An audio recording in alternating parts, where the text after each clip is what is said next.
You're watching the Action Sports Jax 24/7 network. Now it's time for the Brent and Austen Show.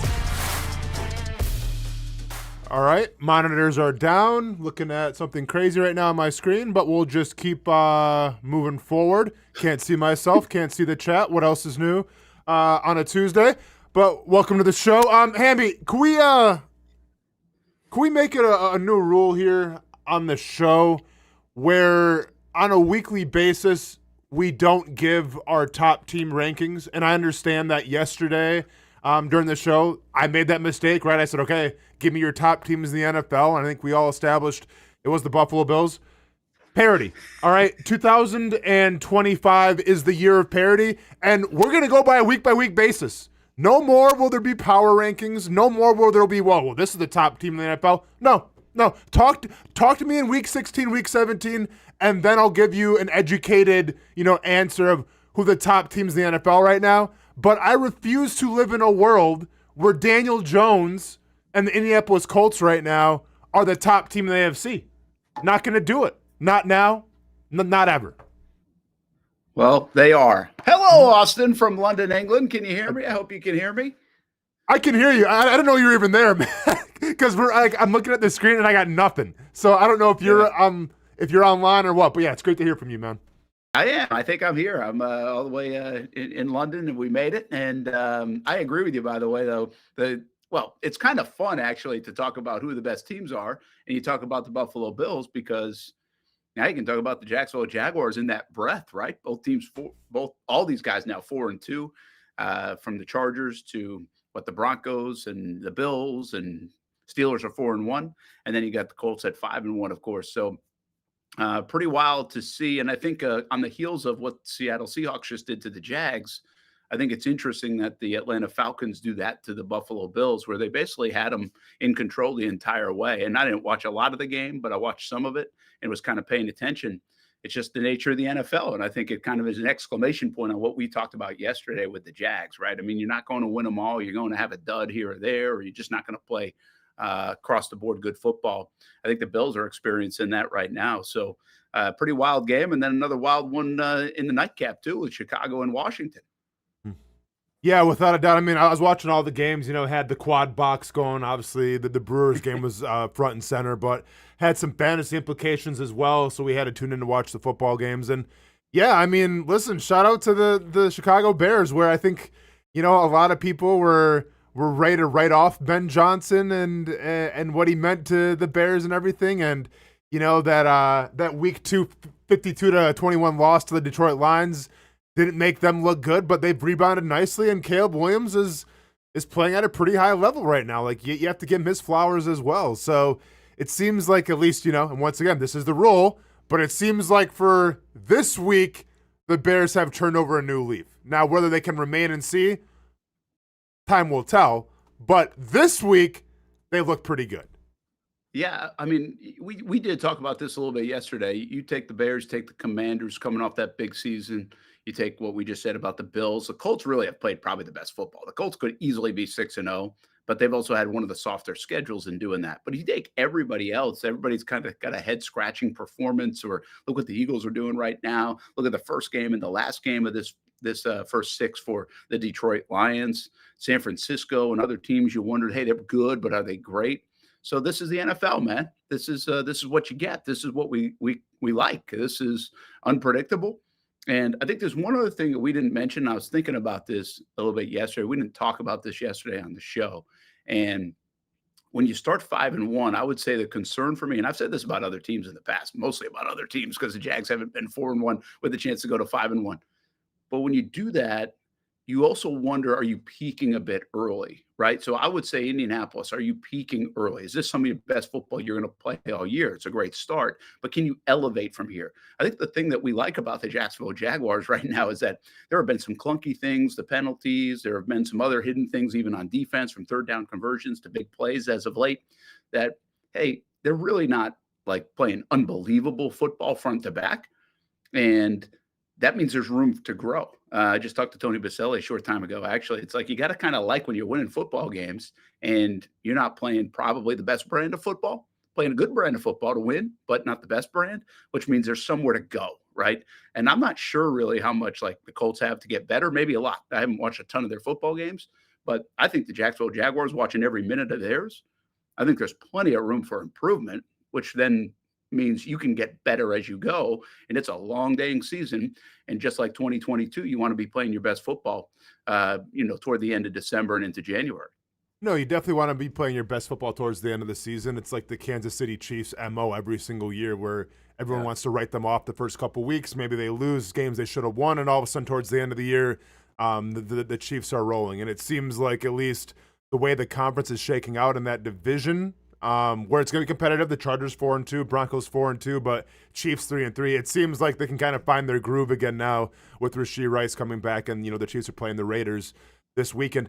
I get what you're saying, Brent, in terms of the Jaguars having to come close to playing, complimentary football in all three phases that looks like a complete game. I think obviously that the Colts maybe have a little more. They played solid defense. Their offense, whether it's Jonathan Taylor, whether it's Michael Pittman, whether it's Tyler Warren, like they have a lot of ways they can beat you, and the Jaguars haven't showcased that. My biggest question, though, is we're 6 games into the season, and we still haven't seen the Jaguars' best football, and in my opinion on offense, haven't even scratched the surface, and that's fine. You can say that's going to be an exciting thing when they finally do, but at what week do we get to that point? At what week do we have to go, okay, well, it's week 6 right now, going into week 7, will it be that much better? If it's not, I mean, if we're almost halfway through the season, is this just who they are, and maybe expectations shouldn't be so high in terms of this offense? I like that you said that, and I think that's a fair statement to say because it's what you have to ask. Let's be completely honest with everybody, and we all know this. We're a little blinded by a heck of a start, perhaps, but nobody thought this team was going to be mentioned amongst the best teams in the AFC or even the NFL. 6 games in, or quite frankly, 16 games in. That wasn't the thing. It was, you had a 4-win season.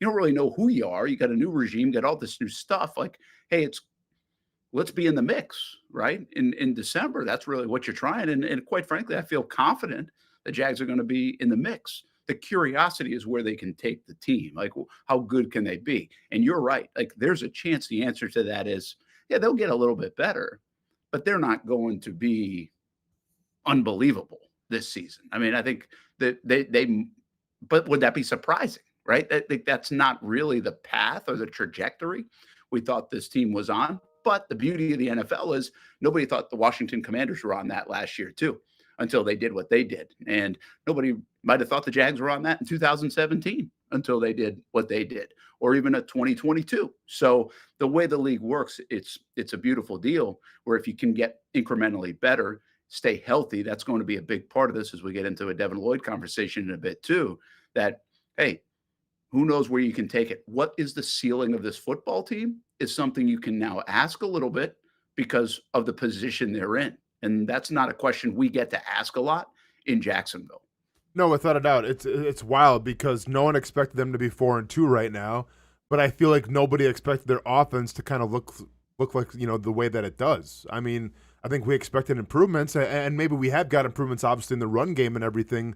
But right now, it still looks like they have to figure out the passing game, and the self-inflicted penalties. And I think, at least I think, I don't speak for everybody else on Jags Twitter and everything, but I expected the offense to look a little cleaner. Now, I'm going to be honest. I'll trade the record 4-2 for an offense right now that hasn't reached its full capabilities because it is about winning football games. But eventually, you hope having that offensive-minded coach, the reason, we hope Trevor Lawrence's development and Liam Cohen, hopefully we see that in the next couple of games, and we're talking about that towards the end of the year. Hey, let me just be maybe Hamby jump in as well here too.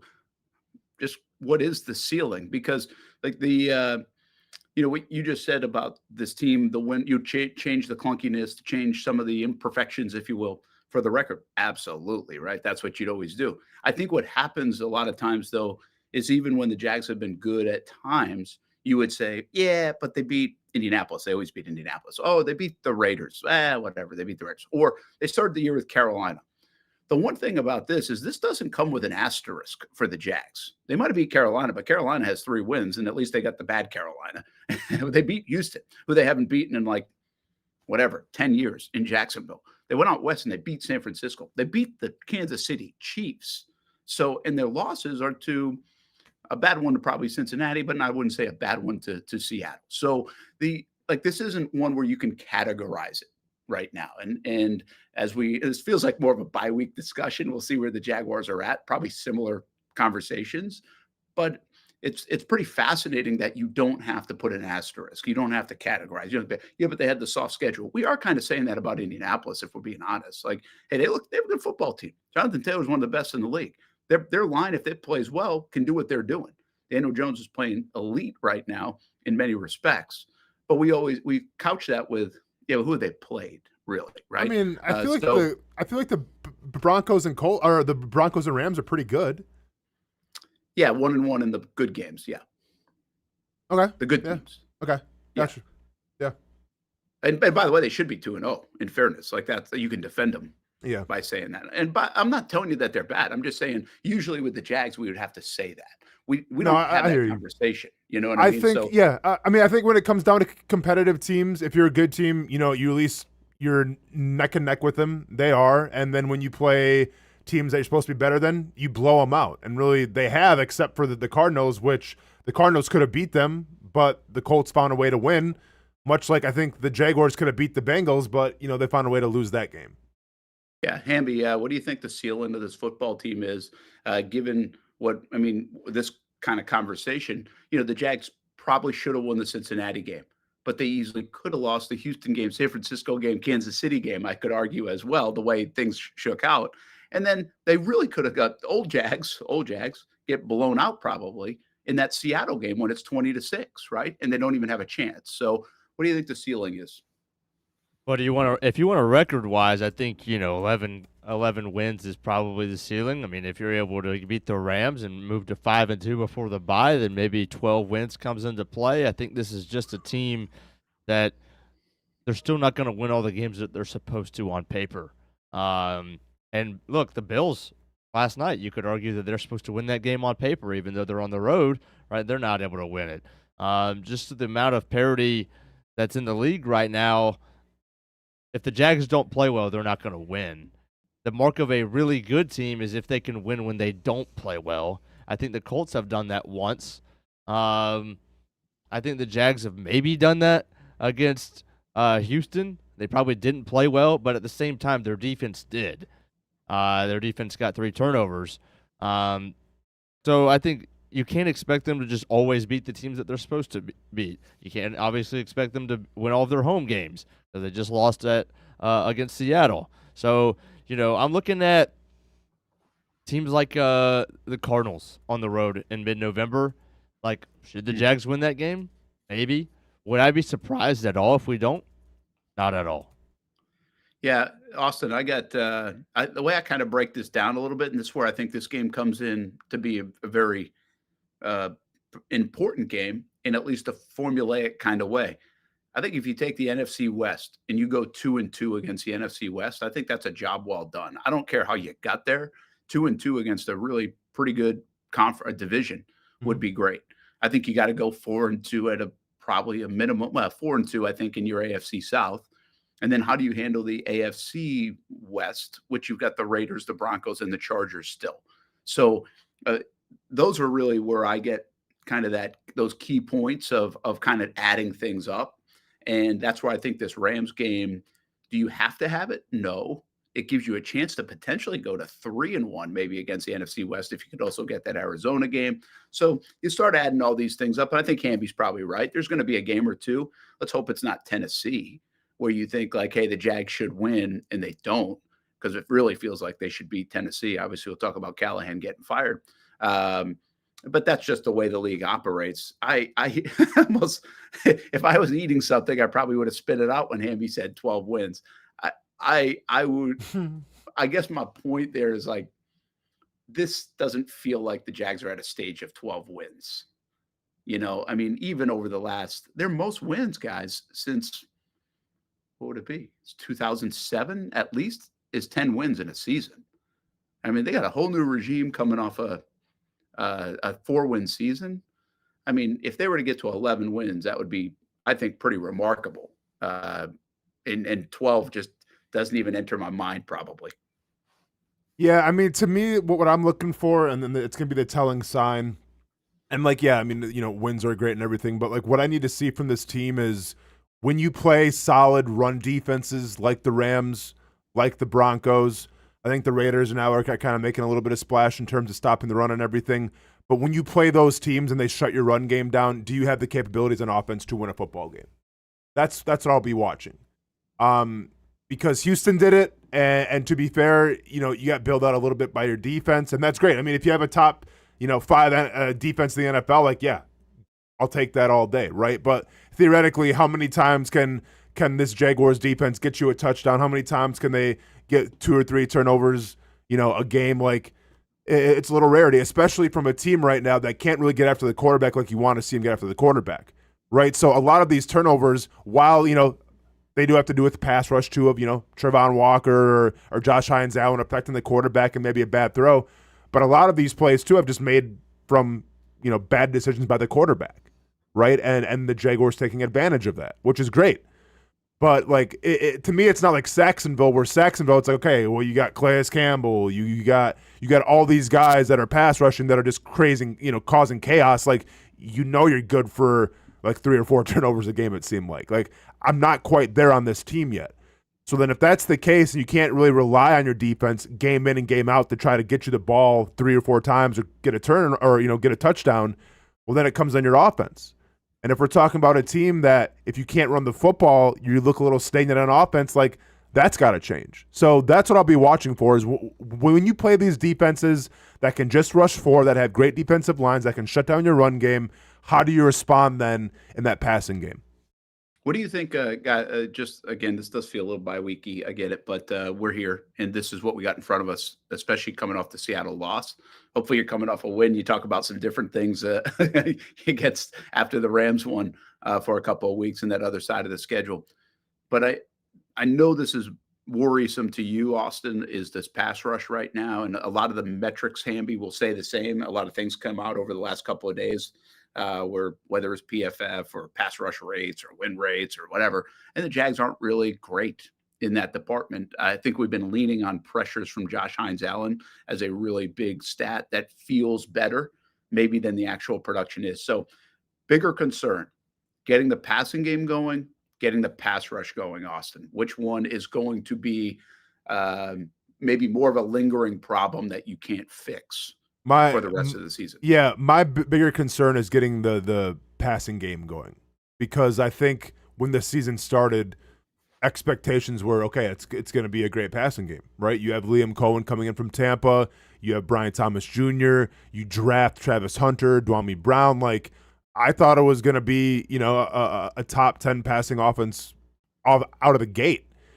When it comes to the rushing defense, like, yeah, we held the high praise for Josh Hines Allen and Trayvon Walker, but I think there was questions of what could this interior do to help them out.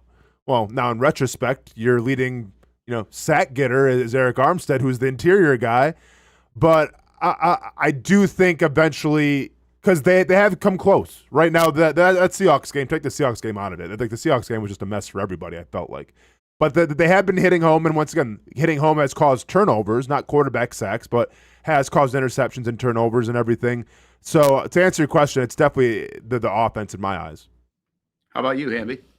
Nah, I think I'm gonna go the other way, because I think one we think we had right off the rip, and we could bank on off the start of the season. That was the pass rush, and then we expected, at least I think we did, that the passing game would take time and take some time to settle in. I think that's what we're seeing, where my expectation is for us to have, we talk all offseason about our 2 bookends, and that they're really underrated, and they're top, 10 or a top 5 duo potentially in the National Football League. Well, they haven't exactly looked like it, and they've been playing really well, right? Every phase of what it means to be an edge guy on the a guy on the edge, run game, all that stuff, pressures. We've mentioned it, but the sack numbers haven't been there. If you would have told me that after 6 games that Eric Armstead would be our leading sack getter, I'd say we're in big trouble, and that has to get going. I know Trayvon's in the club. I think he played 15 snaps in the last game, I think was his number. So expect that to increase little by little over the next couple weeks, and the bye obviously will help. But you got to get to the quarterback. You got to get to the quarterback, and I think the passing game little by little will get better as well. Yeah, I kind of lean a little bit with you as well because I think you can manufacture some stuff on the passing game. And if you do run the football, if you figure that part out, not like Seattle or the last couple of weeks, then you can even do some things there. But I don't know if there are fixes in the pass rush game unless you go acquire people. Otherwise, you're going to have to just keep bringing blitzes and pressure. And I think Campanelli's been really good at his timing on a lot of that stuff. But I I think you can go help yourself in the next few weeks, probably at pass rush, more than you will likely do that in the passing game. So you got to figure that out in practice and in games and get in sync and all those things. So there's almost like a confidence if you just kept everything the same. There's probably a little more confidence I have that they'll fix the passing game because some of the things are just like their own mistakes. And also second half of the year, I feel like the offense is going to get a little bit more in sync and better naturally with a new offense. So yeah, it's fascinating. I don't think anybody's wrong here. I just think what do we look up with in 5 weeks, 6 weeks, and then 2 months, and which one are we still talking about? And I guess the bottom line is you hope you're talking about two things if you're still talking about these two things. One is getting turnovers, Austen, and the other one's being able to run the football because you better be able to do those couple of things to make up for some of the clunky nature of the other two. Well, let me ask you guys this then. Because I think obviously to fix the defense, sure, you can invest in more interior defensive line help, whether that's the trade or free agent market, okay? You can blitz more, which could leave you open in the back end, but you can blitz more if you want. You can put an emphasis more on running the games up front, depending who the quarterback is, though, because you don't want to let them get out of the pocket. Matthew Stafford is a good guy that you could probably do that with, but not very mobile. So there's some things that you could do to try to adjust, to try to get home more in the backfield. How do they adjust the offense to get more production in the pass game? Yeah. I think the comments are actually saying, like, listen, Trevor just did this and that. But the problem with the passing game, just to acknowledge the chat a little bit, is that, yeah, it could be better. It could if you catch the football. The problem is they're leading the league in drops and they're leading the league in penalties. So if you're doing those two things on offense, that really impacts your passing game because now it's 2nd and 15 and other things. And then on top of it, they just had 7 sacks. So there are too many leaky holes in confidence in what right now, and Brenton Strange being hurt and Robert Hainsey being hurt, all these things in the passing game. How do you fix it, Austen? I feel like one of the conversations maybe, and I didn't mark this as a flag at all, you did, which is okay, is this rotation of receivers, right? Do you land on something? Do you simplify something? Do you I feel like you can scheme guys open sometimes or plays, whether it's Travis Hunter. I mean, just Travis Hunter alone, if you unlock him a little bit in the passing game, it feels like, boom, your passing game would be better. And he really hasn't produced. So I feel like he can. I feel like he probably will produce more than he has. So, and I feel like Trevor over the last 3 games is playing better football than he did in the first 3 games. So, I would just probably say those 3 things come to my mind. Trevor looks like he's playing better in the system, more comfortable, blah, blah, blah. Travis Hunter, I think you can unlock at least more than he's given you on the offensive side. And then schematically, I think you can figure stuff out if you're give me more of the Brian Thomas touchdown where everybody jumped to Parker Washington on the screenplay from Liam Cohen, and you get more comfortable calling big plays and big moments that you execute and deliver. I guess that'd be my answer. Yeah, I mean, I think what it looks like, because when you have the most drops in the NFL and you have the most penalties in the NFL right now, and a lot of those penalties obviously coming from offense, I think it comes down to just you have to simplify things. I just don't think right now in this offense, guys are really confident in doing their jobs. Now, the catch-22 with that is if you simplify things, can guys get open? Like, do they have the skill position guys to go, okay, we're going to water this down a little bit now. It's your guys' job to get open. Because I think what Liam Cohen is a master of doing is scheming guys to get open, is to attacking vulnerable spots on the defense that they're playing. Well, if you're putting too much into that and you're expecting these players to do too much and not really comprehending or grasping, the fundamentals of it, well, then you're going to have penalties and you're going to have guys not focused in catching the football. So maybe this really comes down to just, let's make it a little more vanilla. Let's make sure guys are on the same page, and then let's build from there. Because I think if you make it a little more vanilla, I think Travis Hunter can get involved more. Like we saw him the last game. He got open. Now, did Trevor look his way every single time? No, but I think there has to be an emphasis now of these are our wide receivers, and this is who we have, and we have to get him the football. And obviously with Travis Hunter, it's the problem of, okay, well, when he keeps coming in on packages, like, is Trevor even aware that he's in the game half the time? Like, is Travis Hunter going, hey, I'm here, man, like, throwing the ball? And this is why I'm not, like, the biggest fan of how they're rotating guys in. And I get it's not a lot, but it happens sometimes in key moments, I feel like, where I'd rather just have these are your 3 wide receivers. Let's, have a drive with them. Let's get some chemistry going, and let's go from there. Yeah, I guess I'll put a bow on this, and you can tell me which one's easier to do. I would just simplify it as play better, because you just brought up the drops and you brought up the penalties. A lot of those happen on offense. Play better, do better. I think on defense, I could sit there and say play better or do better, but I've seen a lot over the years when if you're not rushing 4, that doesn't usually seem like you fix it. Like you kind of can or you can't. So now some of this, again, Trayvon beat up in the last couple of games, including missing one, only playing 15 snaps the other day. That's a part of it. That's definitely a part of it. So I feel like if I could make the next shirt, it would just be like play better. And okay, you got to hope that you do. Yeah, but if I'm Liam Cohen and I'm going in the locker room and we're 4-2 right now, and I can really point to the Kansas City Chiefs game and say that's the game like where we all kind of came together and we'd have a lot of penalties. I don't think there's a lot of drops that game either. Mm-mm. So that's the only game. So that's 1 out of 6 games where they did what they're supposed to do. I can tell them, hey, play better after every one of those 5 games where they didn't and get the same result. So like to me, just saying, hey, guys, go out there and play better. Like, yeah, that's coach rhetoric, but like I feel like he has done that, and that hasn't really got a result yet. Like you've essentially had 5 games where there's been penalties. There's been guys not lined up properly. There's been drops in terms of lack of focus and everything. So to me, it's got to be more than play better. If it's me and I'm a head coach, I got to look at, okay, well, how are we going about practice every single week? How are we going about, like, how are these guys digesting this information I'm giving them? Because right now it's not hitting home. And I think it's a lot more than just saying, hey, go out there and play better.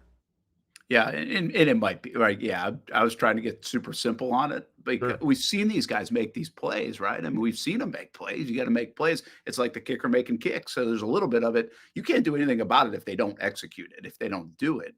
But I will say, I think you just brought up an interesting point. Did you see the 2-minute exchange after the loss in the locker room? Yeah.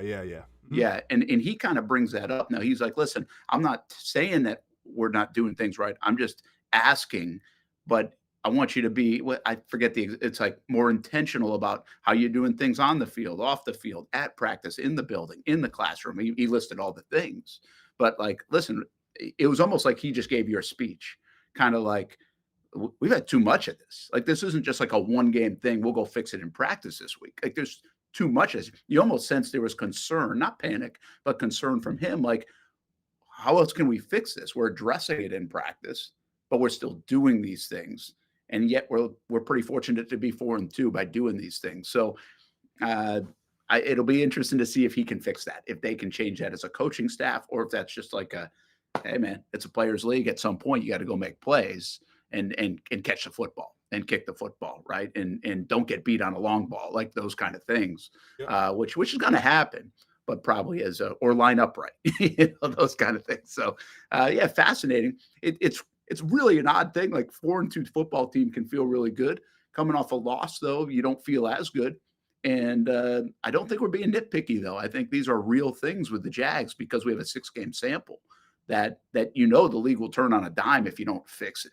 So they got to be able to address some of these things and fix it. Hey, let's take a break. Brent and Austen show from London all the way to Jacksonville. Got to ask you, man, about the Brewers.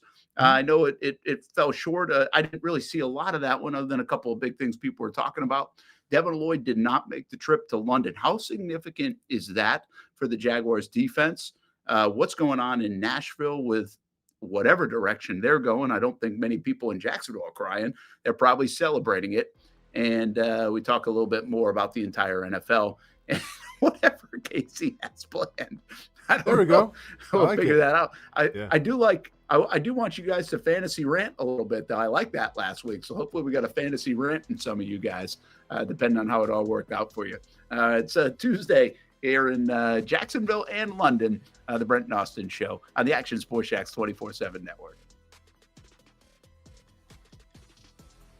When it's time to get a new car for anyone in your family, just remember, nobody but Nimnick, the #1 Buick GMC dealer in Jacksonville. Get the latest price breaks on 2023 and 2024 models or the newest 2025 vehicles in the showroom on Phillips Highway or shop online at nimnickbuickgmc.com 24 hours a day. GMC Sierras, Yukons, and the redesigned Acadias, or get the all-new redesigned line with Buicks. It's nobody but Nimnick, and part of the reason why is this is a first-class buying experience here at Nimnick Buick GMC. You're not just a customer, you're a friend. This is about getting a vehicle that best fits you and getting you on the road, and also helping you and your family down the road. Nimnick has a treating you right guarantee, courtesy, respect, fairness. And most Buicks, GMCs, and Jacksonville's only Car Bravo dealer, nobody but Nimnick. Who has put in the most years and stands behind a better experience? Nobody but Nimnick. GMC. We are professional grade.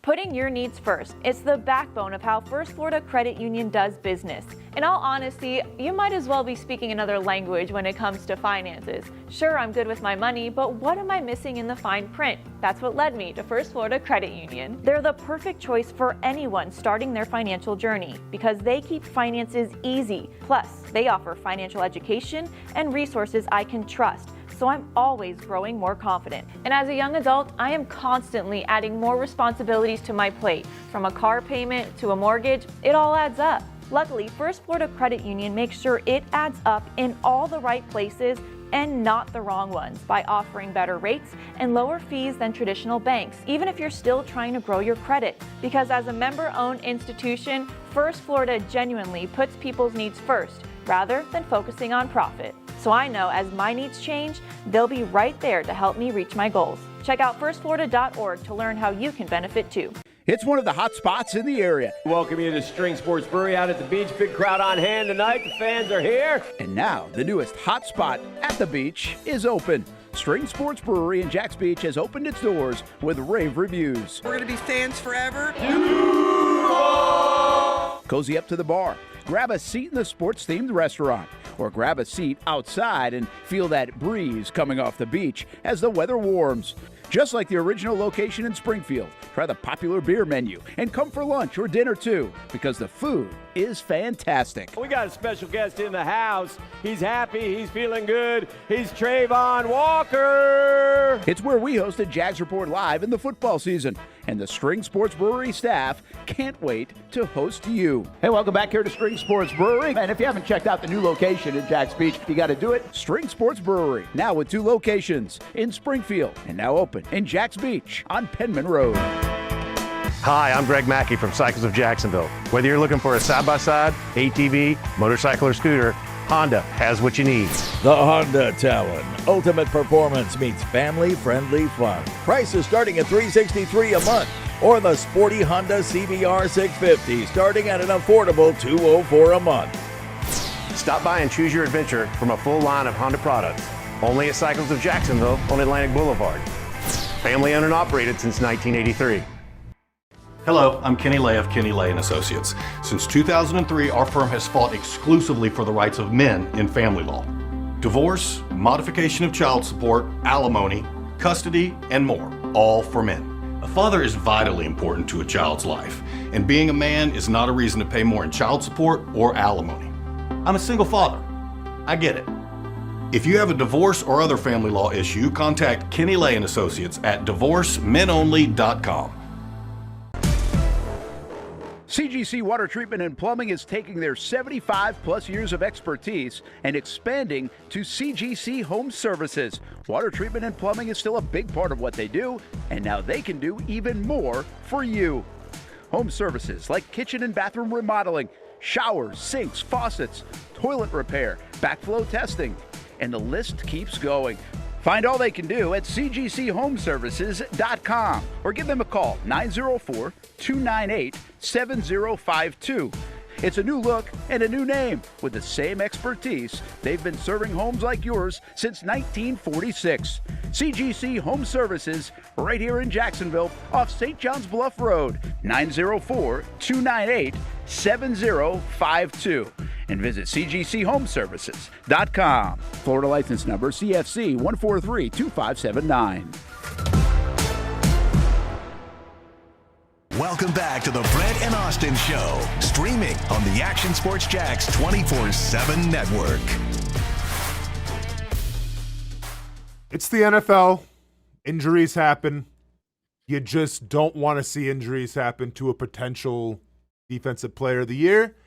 And unfortunately, last Sunday, Devin Lloyd gets hurt a little bit, not making the trip now to the UK, and the Jaguars will be without one of their most dependable guys. One of the biggest surprises, I feel like, in the entire NFL this year, in Devin Lloyd. Hopefully this doesn't affect his Madden ratings too much, and hopefully he'll be back on the field in no time, but it's going to be a huge loss for the Jags, obviously. Brent, coming to you from London.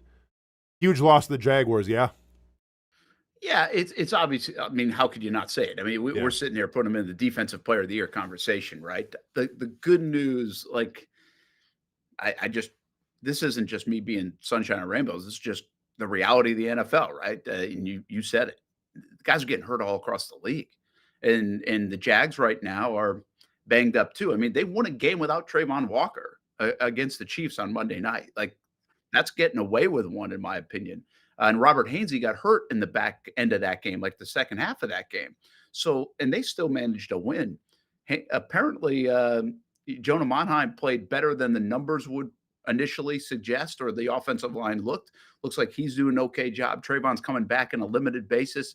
Now you say Ventrell Miller. Well, it looked like he did okay, and Ventrell's played before. And keep in mind, in August, Ventrell was maybe going to be the starting linebacker for this football team. So the beauty here is of it, and that's a weird way to say it about an injury, is that it doesn't look long-term. I think this is just, again, playing with the bye week a little bit. It'll be interesting to see what they do with Hainsey this week with the same respect, because he did make the trip. So, the Jags, they've got some injuries. The league has injuries, though. Like, you're not alone there. You've got to survive them. You have to hope that they're not super long-term. Brenton Strange will be back this year. That's a good thing, but obviously out for the next few games. So how do you manage it? How do you survive it? I think that goes to tell a lot of your season, Austin. Like, how good are you depth-wise? And at least in this particular moment, if you take a look at the three big injuries, I would say, well, four now, I would say the Jags really miss Brenton Strange. I think you can feel it in the run game. I think Hainsey, although he was playing awesome, I think they're comfortable enough with what Monheim's doing, even though I believe there is a drop-off. I think Lloyd has a decent to good backup in Ventrell Miller, and a guy that's going to play with a chip on his shoulder as well and still bring some of the violence that Anthony Campanile wants and asks for. He plays that style of ball, really fits Campanile's style of ball. And then there's Trayvon Walker, who you had to survive a little bit, and you really don't have an answer for that, right, if Trayvon's out. So, again, every team's got to do it. You hope you survive, you manage it, and you move on and then get healthy. And a lot of this, all this stuff that we're talking about is going to depend on, one, how these guys fill in and manage some of these guys getting hurt, but also how healthy they are in the middle of December. I mean, this is an attrition league where luck really comes into play at who's the healthiest at the end of the day, because San Fran right now is surviving a ton of injuries. I mean, they just lost Warner now. If they have all these injuries, they're not going to do anything special, right? I mean, you just can't sustain it, losing the amount of people they've lost. Few teams can, is the point. Yeah, I mean, I hear you there, especially maybe, another defensive player of the year candidate in Warner. But then, I don't know, Brett, like, I look at a team like the Lions of last year, and like everyone that they lost, literally everybody they lost on defense, and they still found a way to be one of the top teams in the NFL. And I think this is kind of where like that Rams pedigree comes into play for James Gladstone. Like the Rams the past couple of years have had some serious injuries, and it's looking like they're going to be without Puka Nacua, which is, hey, anytime you lose arguably the best wide receiver in the NFL, I mean, the Jaguars will take it, but that's going to be a huge loss for the Rams as well. But I always felt like the Rams, it didn't really matter who they're throwing to, who they're replacing. Like, they kind of always found a way. And, I get the narrative was in the offseason, okay, let's hype up James Gladstone, let's sing his praises. then by the time the season starts, it'll be more the Liam Cohen show. Well, through trades that have happened the past couple weeks and now through injuries, like this is where, once again, I think James Gladstone gets propped up a little bit and we see, okay, now it's time to see what the depth looks like. Let's see what some of these draft picks have looked like and everything like that. So it's really a time for James Gladstone to shine again. And this is the NFL. Like, injuries are going to happen. I think that the great teams can find a way to overcome them and keep it rolling. Austin, this goes back a little bit to me, though, to the conversation that we just had. Like, the Jags were supposed to build, right? They're kind of like, okay, let's see where this can go. Can it be in the mix? It's not like, can you be one of the best teams in the AFC? That wasn't the expectation. Of course, everybody internally, if I'm here, I'm like, yeah, we want to be one of the best teams. Like, I get that. I'm just saying realistic expectations, that wasn't it. And so I think what comes with this territory a little bit, when you don't have the football team that's been one of the perennials in the league or building toward, like, let's take a Seattle. Seattle was 10-7 last year, new regime. They got a lot of good things going their way. And it looks like they're building on that, right? They're good again. And it looks like they might even take off a little bit more. They seemingly may have even upgraded the quarterback spot, all those different things. Well, the Jags are in the first 6 games of this. It's hard to expect them to be able to plug every hole with depth and all the different things. I mean, James Gladstone's remade this roster by the tune of 50% of the players are new, essentially, but you still only get so many moves to make.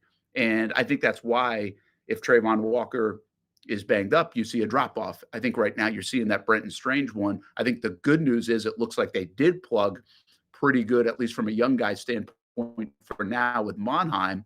And I do think the Ventrell Miller one might be the easiest one, which is weird to say because Devin Lloyd's been maybe your best football player. Yet I think Ventrell Miller, I have confidence that he can go play a game or two in the absence of Devin Lloyd and get the job done. No, without a doubt. I mean, like, listen, it's crazy expectations to take a team that won, 4 games last year, and now they've turned it around, and then they've won 4 games already. And you have some injuries at some pretty key spots featuring some high-profile guys. But once again, Brent, like, it's the NFL, man. Like, there's teams that we weren't expecting to really do much that are doing something right now. Colts, Patriots are at the top of their division over the Bills. Nobody saw that coming. Like, this is just, it is how it is. And I think, the teams that can just kind of rally everybody and just keep pushing forward regardless of what the depth looks like. Like, see, and this is where I think coaching comes into play as well. I think there's some teams on paper that you look at them and you're like, okay, well, this guy's hurt, that's bad. This guy's hurt, okay, yeah, this team's not really anything special. But then, like, you see that the coach can somehow elevate them and get them playing together. Like, that's the Dan Campbell MO, right? And I think, like, the Jaguars are capable of that as well. Like, I think Liam Cohen can rally guys. Now, we saw against the Seahawks where he had some new faces in there on offensive line and it didn't do that well, right? So they have to rebound there. But I do think they have the capabilities, even when you lose these key players like a Brenton Strange, like a Devin Lloyd, I feel like they can still rebound. Like, I'm not going to make an excuse and say, oh, they lost all these players, they're in the tank now. Like, I'm going to give Liam Cohen more credit than that. Yeah, I agree, man. I think it's a test. It's a test of where they are, who they are as an organization, who they are as a coaching staff, who they are as football players. I mean, Buster Brown has come in and, by the way, done a really nice job. And I think he is playing pretty good football, I would say. And they had to wait out that injury to get him back. I think we'll see. Monheim looks, hey, nice job. I mean, that's a hell of a pick right now to get Monheim in the 7th round and get the contribution that you're getting. And so will we see some of these other guys? Ventrell Miller, you get an opportunity. And I like that because he thought he was going to get an opportunity coming out of August. Now he gets an opportunity. Now you got a dude playing with a chip on his shoulder as well. So and he looked locked in, and Fourier complimented him on that as well. You're going to have to deal with this. And I think we also get, and you get exposed to who's really good and maybe even more valuable than you thought. Brenton Strange, to me, continues to be that. I think he's really more valuable than even people thought, and people were high on Brenton Strange. But you only have so many tight ends, and you only have really one guy that has his skill set right now that can do that, and that's really where you hope you don't get injuries at those kind of positions where they become a lot harder to make up and plug and everything else. But again, the good news in all this, survive it, advance a little bit, and right now, knock on wood, no season-ending things as it looks like for the Jacksonville Jaguars. Well, and once again, with injuries come players that have to step up, right? And with Brenton Strange, we talked about this last week going into the Seahawks game, where now Trevor is down a security blanket. Who's going to step up and be the go-to guy when it breaks down that Trevor Lawrence can throw the football to? Well, now it broke down way too much. There was way too much pressure in the backfield, so we couldn't even get a good sample size of who that guy is. But one would think going forward, it has to be Brian Thomas Jr. Now it's Brian Thomas Jr.'s job, to be dependable, to be able to catch the ball. And, even if it goes across the middle, you got to have it. And if you can't have it like that, then just scheme on the outside. Yeah, but that's a good question. I really think about the context of that. Who will it be? Could it be De'Ami Brown because he's a veteran guy for you? Could it be Tim Patrick, who we saw on that touchdown catch? Does he become a little bit of that guy? Now, they're not all on the field at the same time. I don't know. I could argue it could be ETN a little bit more. Like, hey, dump it off to ETN or Bashal Tutin or use the backs a little bit more. It's a good question. We'll see under normal circumstances what it looks like. Hey, man, I'll get to the Brewers. And I know you're probably a bit disappointed with the game one. What a wacky game. What a wild double play. And then did I see it like the ninth inning, you guys had a shot, right? Oh, yeah. Oh, it was more than a shot. Yeah, so it was a weird game. Snell was absolutely unconscious for the Dodgers. Zero effort put forward. He was dealing, and he was putting the ball wherever he wanted to put it, and the Brewers could not hit him. And to the point where, and this is driving me crazy, the broadcasters were even highlighting, he hasn't thrown a fastball in 2 innings. He doesn't have to. He's just throwing all these off-speed pitches, and the Brewers can't find it. And that was the truth. And that was the storyline for the Brewers for the first 8 innings. On the other side, the Dodgers were getting some hits. They were getting some walks and everything, getting guys on base. But the Brewers were playing a great job in terms of defense, turning double plays and everything, and really limiting the Dodgers to scoring runs. Even to the part where Sal Frelick, a guy who played center field, I think 6 games this entire year at center field, had one of the craziest double plays you're ever going to see. And I was watching it in real time, not knowing what was going on, thinking, okay, well, it hit off the wall. Sal caught it. That's going to score 2. And from my thoughts of the Dodgers scoring 2 turned into, the Dodgers just got a double play on them and the inning's over. It was the craziest. Can we play the video or not, Hamby? Probably not. No. Okay. Do you want to give the play-by-play breakdown, or do you want me to draw it up on a piece of paper? We can. I'll give it. How do you? Yeah, Hamby, go ahead and explain it because I'm still confused what happened. All right, so we have bases loaded and 1 out. Okay, so the ball, Muncy hits off of Frelick's glove, and then it touches the wall. So at that point, as soon as it touches the wall, it's a live ball. It's not an out. So everywhere across the board, it's force outs, right?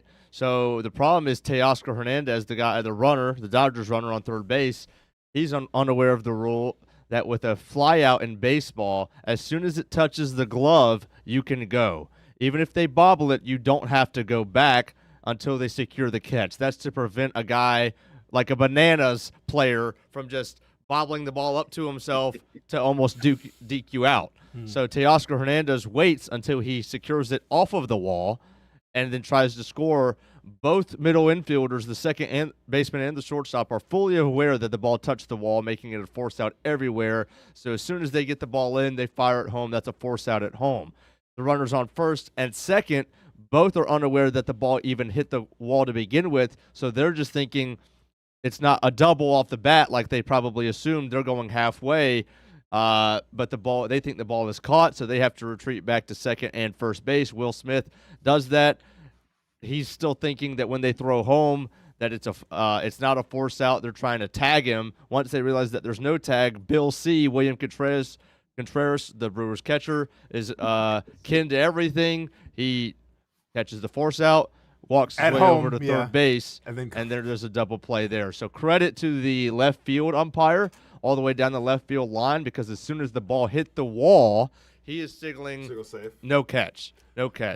So if that doesn't happen, this is probably a 30-minute review, and at least one or both managers are getting tossed out of this game. The umpires did a great job in it. It's wacky, but It made perfect sense as soon as you saw the ball hit the wall. But here's the crazy thing, though, because, like, to me, the real chaos was, like, the camera views that you saw when this play was transpiring. So they go to Sal Frelick in center field.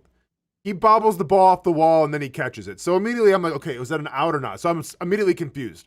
He then guns it towards home, and, like, you know, crowd's kind of going crazy because the crowd thought that he caught the ball. Like, it was an out already. Right. Yeah. So then he throws it home, and, like, you see, okay, well, I thought the runner scored because, you know, didn't tag him. Right.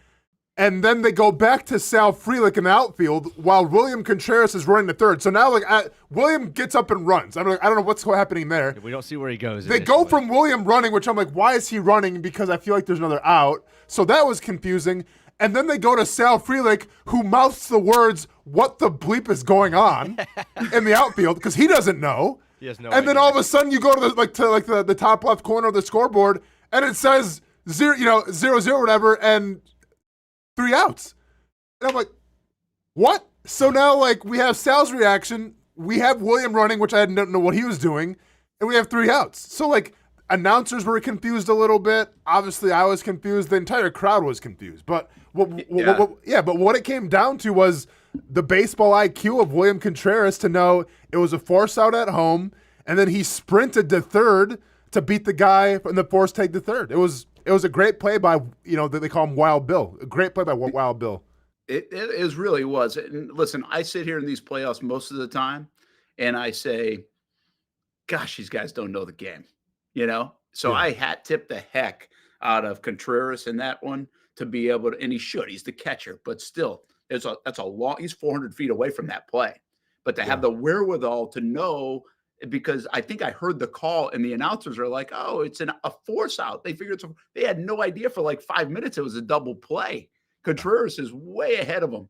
And then the umpires too. I think we hammer umpires. That's a big moment for an umpire too, because you've got to be able to do something quick and make a decisive either out call or safe call, whatever it is, because everybody reacts to that or is supposed to.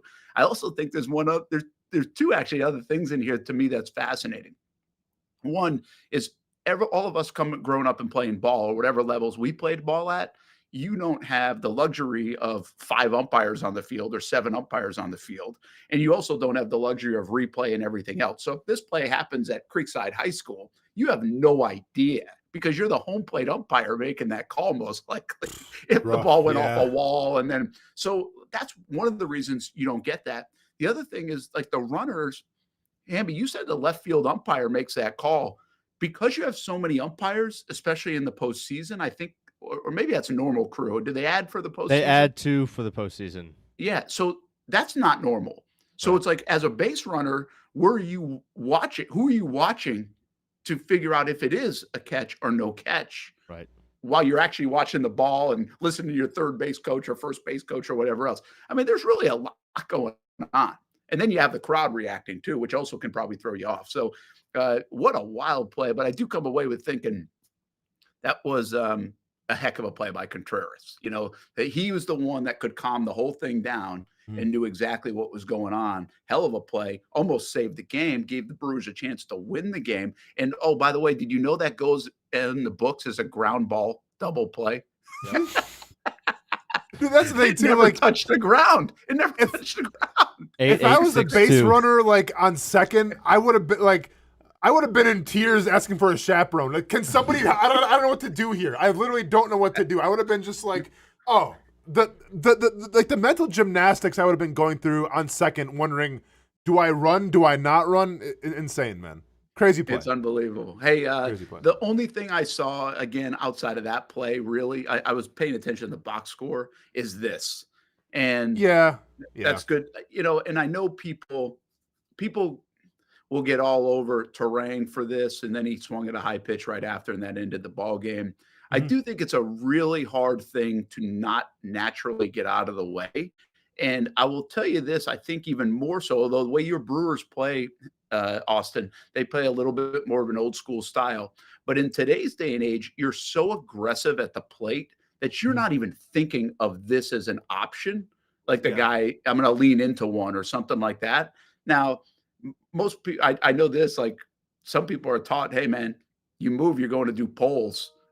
Heck yeah. Kids are taught Yeah, that, yeah. So he listen, in hindsight, he should have got hit by the pitch. I mean, have you seen like the you know how they do the balls and strikes thing on whether it's Gamecast or not? It's actually like in his thigh. Yeah, yeah. It's where the pitch is. So yeah, I think if it shows a little more IQ, like the really high IQ guy probably gets hit here. But I also don't think he's a bad baseball player and it's a bad moment because he tried to get out of the way of it. I think it's very much human instinct. No, it's definitely instinct, and that's what Pat Murphy was referring to as well. And listen, for the first 8 innings, there was nothing to cheer about for the Brewers offense. Like it was Snell dealing. And truth be told, in retrospect, they should have kept Snell out there. And even because one of my best friends is a big Dodgers fan. He lives by LA, so we were texting back and forth that entire night. And I go, you guys are making a huge mistake by taking out Snell because he had the Brewers number. Like they weren't even close to threatening the Dodgers. They bring in this young kid who, I get it. He has a lot of hype and everything, but he looks like he's 10 years old. And, had a couple walks and everything. Had to hit the score, a sacrifice fly, and bases juiced, bases full of Brewers trademarked, 2 outs and everything. And it's like, okay, here we go. Bryce Strang, well, let's get it done. He's been one of the most dependable hitters all year. And in that moment, when we threw the ball and it could have hit him, I don't blame Turang for that, right? Like hindsight being 2020, but how many baseball players go up there thinking, okay, gotta look to get beamed here? Like, that doesn't happen. Now, bad hitters do. Yeah. Bad hitters do, you right? But in retrospect, what I would have done, which I'm a little upset they didn't do, was when he avoided that ball, Neo in the Matrix and didn't get hit. And it was an impressive way to avoid the baseball. He went above and beyond to say, nope, if we're going to win this game, it's going to be due to, me getting a hit and not me getting hit in the leg and, saving my career or whatever. But I wish they would have called timeout after that. Because I think when you're in that moment and you avoid that ball and you realize, deep down, I get he's focused, but deep down, because the crowd reaction was even there, he had to have known if I just would have got hit right there, it'd be a tie ball game right now, and we still have bases loaded. So I feel like as an athlete, that crosses your mind even for a brief second before the ball's pitched again. I would have called the timeout to reset a little bit, say, hey, all right, that play's over. Let's focus on the task at hand right now. This pitcher's not really dealing like we expect him to. Lock in. And instead, the next pitch is a high ball that, you needed a tennis racket to hit. Turang chased it, and that's the game.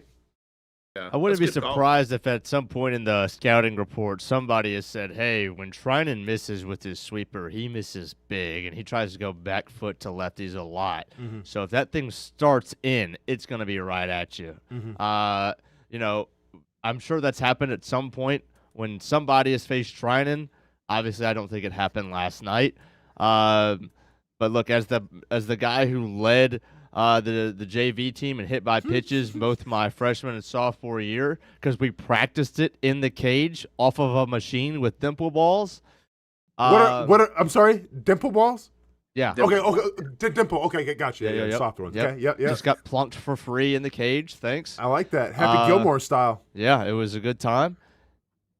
As soon as you see the sweeper out of his hand, there's got to be something that just you stay put. Mm-hmm. And I think, Brent, what you said, where everybody wants to be, they're such good hitters that it's the last thing on their mind. I think we've seen that in postseasons in the past where a guy's looking for anything to get on base, right? Especially with the bases juiced. As soon as the walk to Bill C., right? He takes 3 good pitches in a row, and it loads the bases. As an on-deck hitter, I'm thinking, well, all right, well, that's probably they think that's good for them because they now have a force out anywhere. But at the same time, if I get hit or if I am a little bit more patient and get walked, game's tied. Yeah, I'm going to say that I'm trying to be honest here, and I don't really like to equate any of these moments to when I played ball. I really don't like that because this is a totally different thing. And I don't ever remember in my life thinking against a pitcher, and we would face probably more wild guys, right, based on the level of play that I played, thinking, hey, might get hit here, or like, don't be afraid to lean into one here, or take one off the shin. I just don't ever think. Now, listen, plenty of times I was like, hey, might lay one down, take a pitch, take a strike, looking in a box, like all these different things go through your mind as a hitter. I don't feel like I ever was like, hey, just in case. Now, I get what you're saying, Hamby. Like the scouting reports are so in tune, and maybe you could have that in the back of your mind. If you're not thinking that way, which again, we're on the things of thinking would you be for Terang, then your brain acts before anything else of get the hell out of the way. Like I think you could do a study on the brain probably saying get the hell out of the way, unless you're focused in on, hey, this is one of the outcomes that it could be. I just don't ever, maybe I did, but I don't ever remember thinking like, and trust me, I probably should have got hit sometime just to get on base instead of a little fly out to foul territory or something. But yeah, it's just, I just don't know where that enters the psyche. I'm not even sure if there's anything that you can relate to it in sports, like it's just an odd thing to be thinking about as a batter. And it's not like he's wild all the time. I know he has one pitch that can go inside, but it's not like he's a guy that hardly throws strikes, maybe mids. Like if you're facing mids, right? Because he has trouble with control sometimes. Yeah. You might be like, hey, he might give me one to take. Now it's going to be 105 miles per hour, so get ready for that. But that's true. That one's going to hurt. You got to wear it. You got to wear it. And it's going to be 110 knots coming at you, Brent. Yeah, that's right. There you go. That's my favorite. That also goes back to my pet peeve about youth baseball and stuff is wear it. Yeah, all right. Yeah, whatever, dude. Yeah. Whatever, dad. Whatever, coach. You wear it. Oh, man. I feel like you're taking a shot at me because that's us every inning for Covenant Baseball. Really? Oh, yeah. You guys going to wear it? Yeah, we wear the I mean, do you have like players literally like taking their heads and try to headbutt the baseball if it's close by their face? No. No, we don't do that. Oh, all right. Got to make Coach Hamby happy. Here we go. We'll run if we get out of the way of too many of them. Hamby. Okay, I got you. That's old school. Hamby. Creekside had that. Creekside, I mean, Ty, and not just Ty, everybody there. If you avoided a hit by, like if you jumped out of the way of a ball, it's like 25 burpees or 50 burpees or something like that. So, yeah. I mean, it's like, hey, take it. Don't get out of the way of it. All right. Here's the real question. What would you guys do? Okay, so rank these from the most that you'd want to do from the least. Take a Mizorowski fastball, or I'm trying to think who another flamethrower is. That's to like enough. to like to like the upper body or like head area in your helmet. Run across the middle, and this is old school with no targeting. Run across the middle on a like a drag route with like a Kyle Hamilton, getting ready to hit you. Or let's go with getting dunked on by like John Moran or somebody. Okay, well, let's take that one out. I think you just could go to the two options. Okay, because hold up now. Yeah, the John Morant dunk isn't gonna hurt, but you're probably gonna see that one the most the rest of your life. It's true. Like you're gonna be on posters. You're gonna be on like highlights for the rest of your life with that one. Yeah, if I'm thinking about my own athletic ability, though, I mean, everybody would understand. I will say that he got absolutely dunked on by Ja.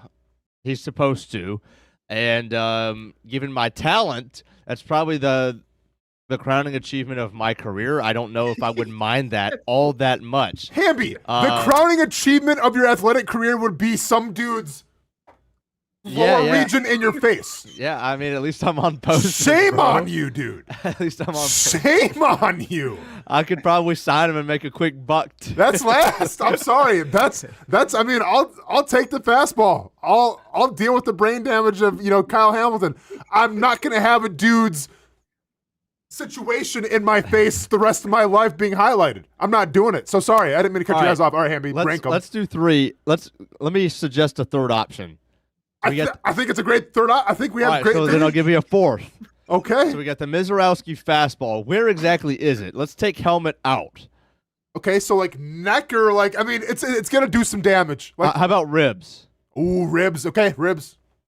All right, so we got Mizraelski, 104 in the ribs. We got coming over the middle, getting Ed Reeded. Yeah, there you go. Montez Burfict. Well, yeah, Ed Reed he's intercepting it. But Okay, go we'll ahead. take Burfict. Sean Taylor will say. Sure. Yeah. We've got getting dunked on by Coming Josh. over on Ed Reed as he picks it up and scores a touchdown? Or we've got a liver shot from Derek Lewis. Okay. I mean, Mike Tyson would have been, a little more Well, I'm relatable thinking to of our the audience. gloves. I mean, Derek Lewis. I mean, no, dude.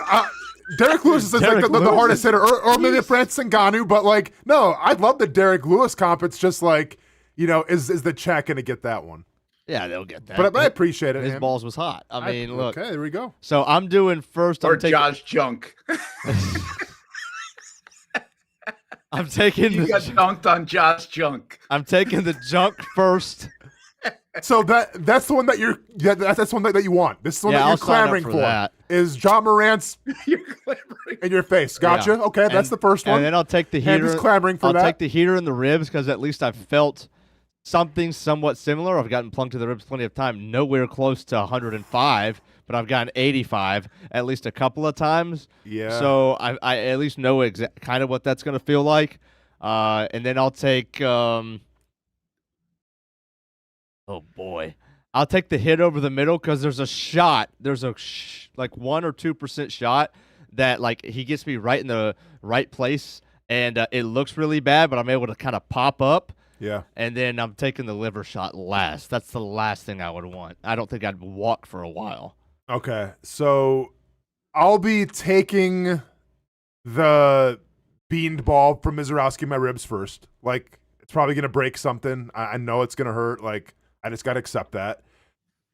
Second, I'm going to take the liver shot from Derek Lewis because I feel like with liver, like, it doesn't matter. Like, once you get touched there, it doesn't matter, like, who throws it. Like, if you get touched, you're getting shut down. And then you might be, peeing blood for a couple weeks. So I'll have to accept that. But I know, like, it's going to be painful, but, like, we'll overcome. Third, then I'll take we're talking the Sean Taylor across the middle. Like, that's probably going to have the most long-term effects on me. Well, no, take that back. The most long-term effects on me.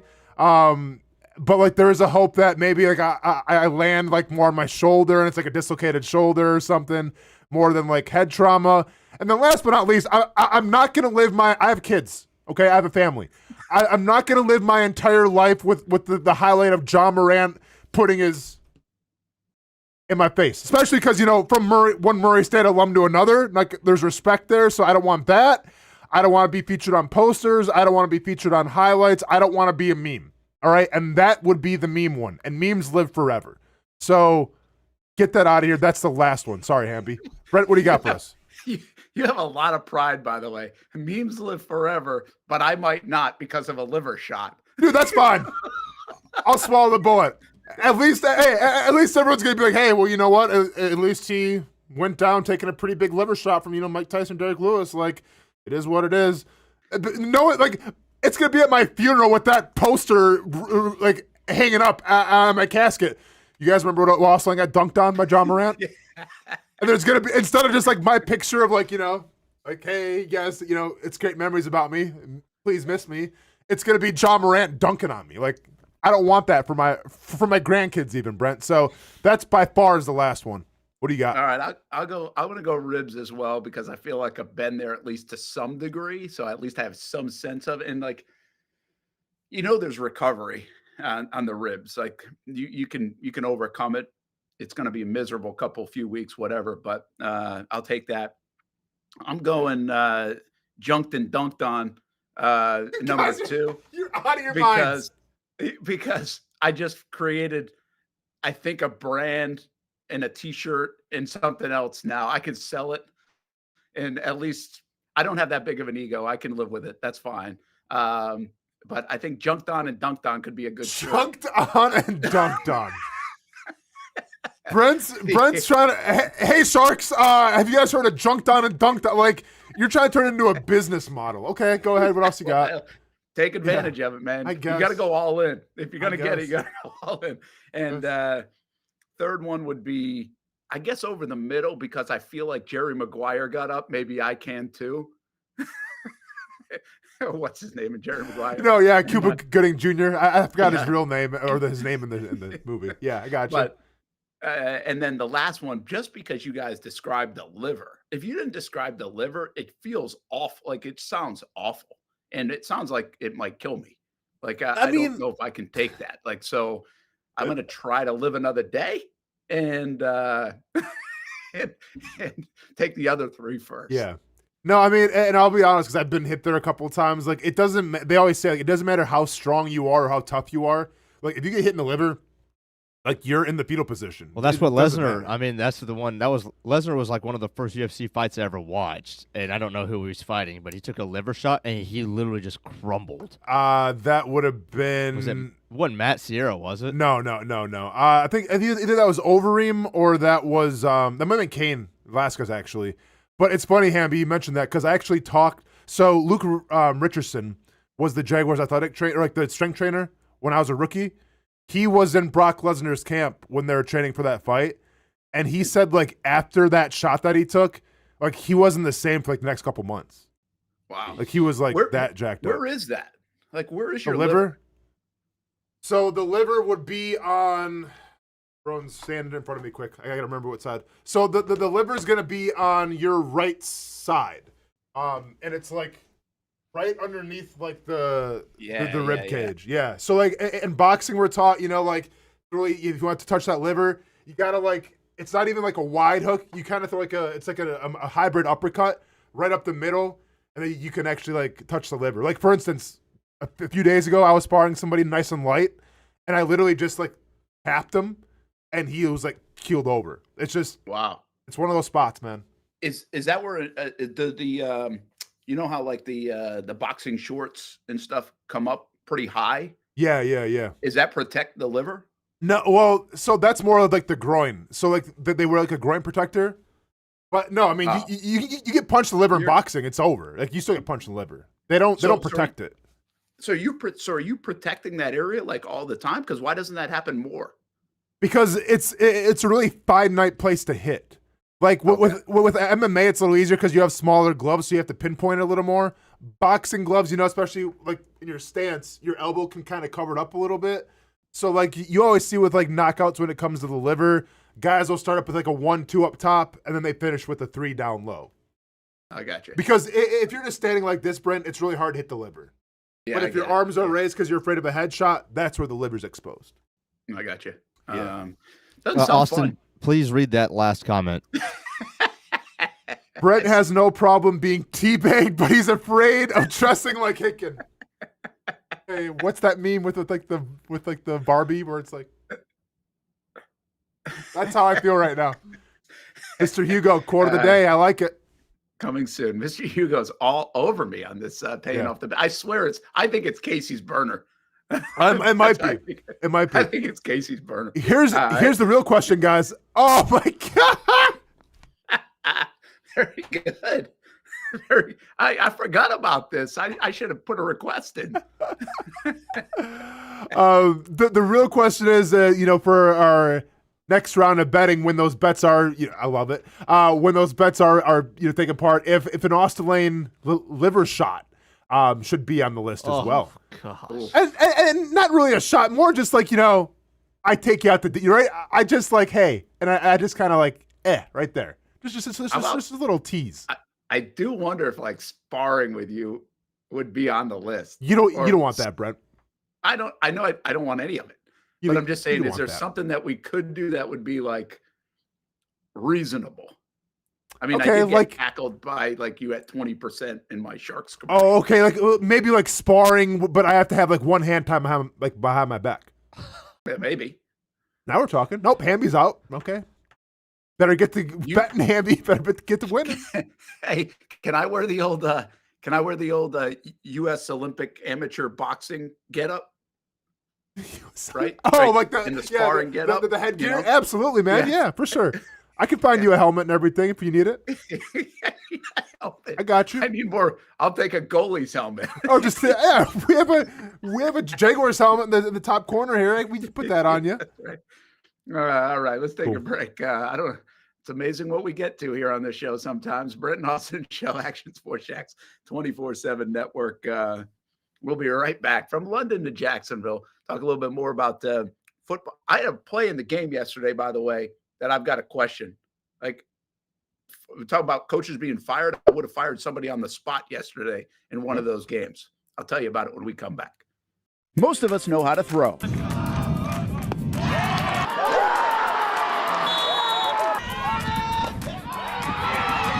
But you need to know what to throw. I'm not talking about footballs, baseballs, softballs. We're talking about those items you need to recycle. Republic Services explains it easy. Recycling simplified. 1. Know what to throw. When in doubt, throw it out. 2. Empty, clean, and dry those materials. It takes an extra minute, but it makes a big difference. And 3. Don't bag it. This makes the recycling process faster and more efficient. This is a look at the Republic Services North Florida Recycling Center. You can make this process even more efficient. By utilizing those 3 steps, Republic Services can help you become a better recycler in your home. Learn more at recyclingsimplified.com. For the game day hustle and every day in between, juggling my show Jag Social to going under the Friday night lights and a social life, it's a daily tournament. But this ride, MVP status. The all-new 2024 Lincoln Nautilus isn't just my car, it's my personal locker room, office on the go, and VIP lounge on wheels. Let's talk tech. My profile remembers everything from customizing my dash display to setting the ambient lighting and my signature scent. And wireless charging, essential for live tweeting scores. Whether I'm packing for a beach day with friends or heading to the gym, there's space for every passion. After dominating all day, this becomes my recovery zone. The massage feature is like having a personal PT on call. Life's a non-stop game, but with this ride, I'm always on my A game. The 2024 Lincoln Nautilus. Drive your passion. If you don't see a pit, it ain't legit. When you hear that, you think Bono's Pit Barbecue, a staple in Northeast Florida now for 75 years. A place that feels like home with friendly service, a meeting place for friends, family, or business occasions.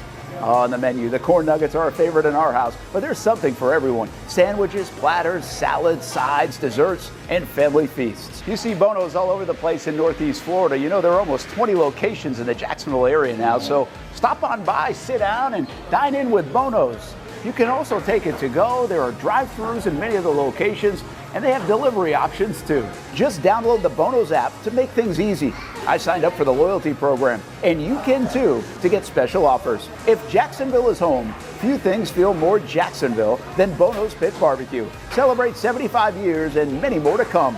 Bono's Pit Barbecue. If you don't see a pit, it ain't legit. People helping people. It's at the core of what Alive Credit Union is all about, and it's been that way for over 70 years. From the start in 1954 to today, the mission remains to inspire financial wellness and give you a financially fit lifestyle. Alive Credit Union and its employees are committed to not only serving their valued members, but also our community here in Northeast Florida. I had a chance to see that commitment firsthand as Alive partnered with our Action Sports Jax 24/7 team to bring you Armada men's and women's soccer broadcasts. Inside the 18, it is a shot, and it's a goal! Chloe Chivers! And that connection to the community continues with Alive Credit Union's support of the Police Athletic League of Jacksonville. Alive Credit Union's commitment to our community also involves serving the financial needs of all first responders through the recent merger partnership with City and Police Federal Credit Union. Join the community and become a member of Alive Credit Union today. Find out the many ways you can be inspired in financial wellness at alivecu.coop.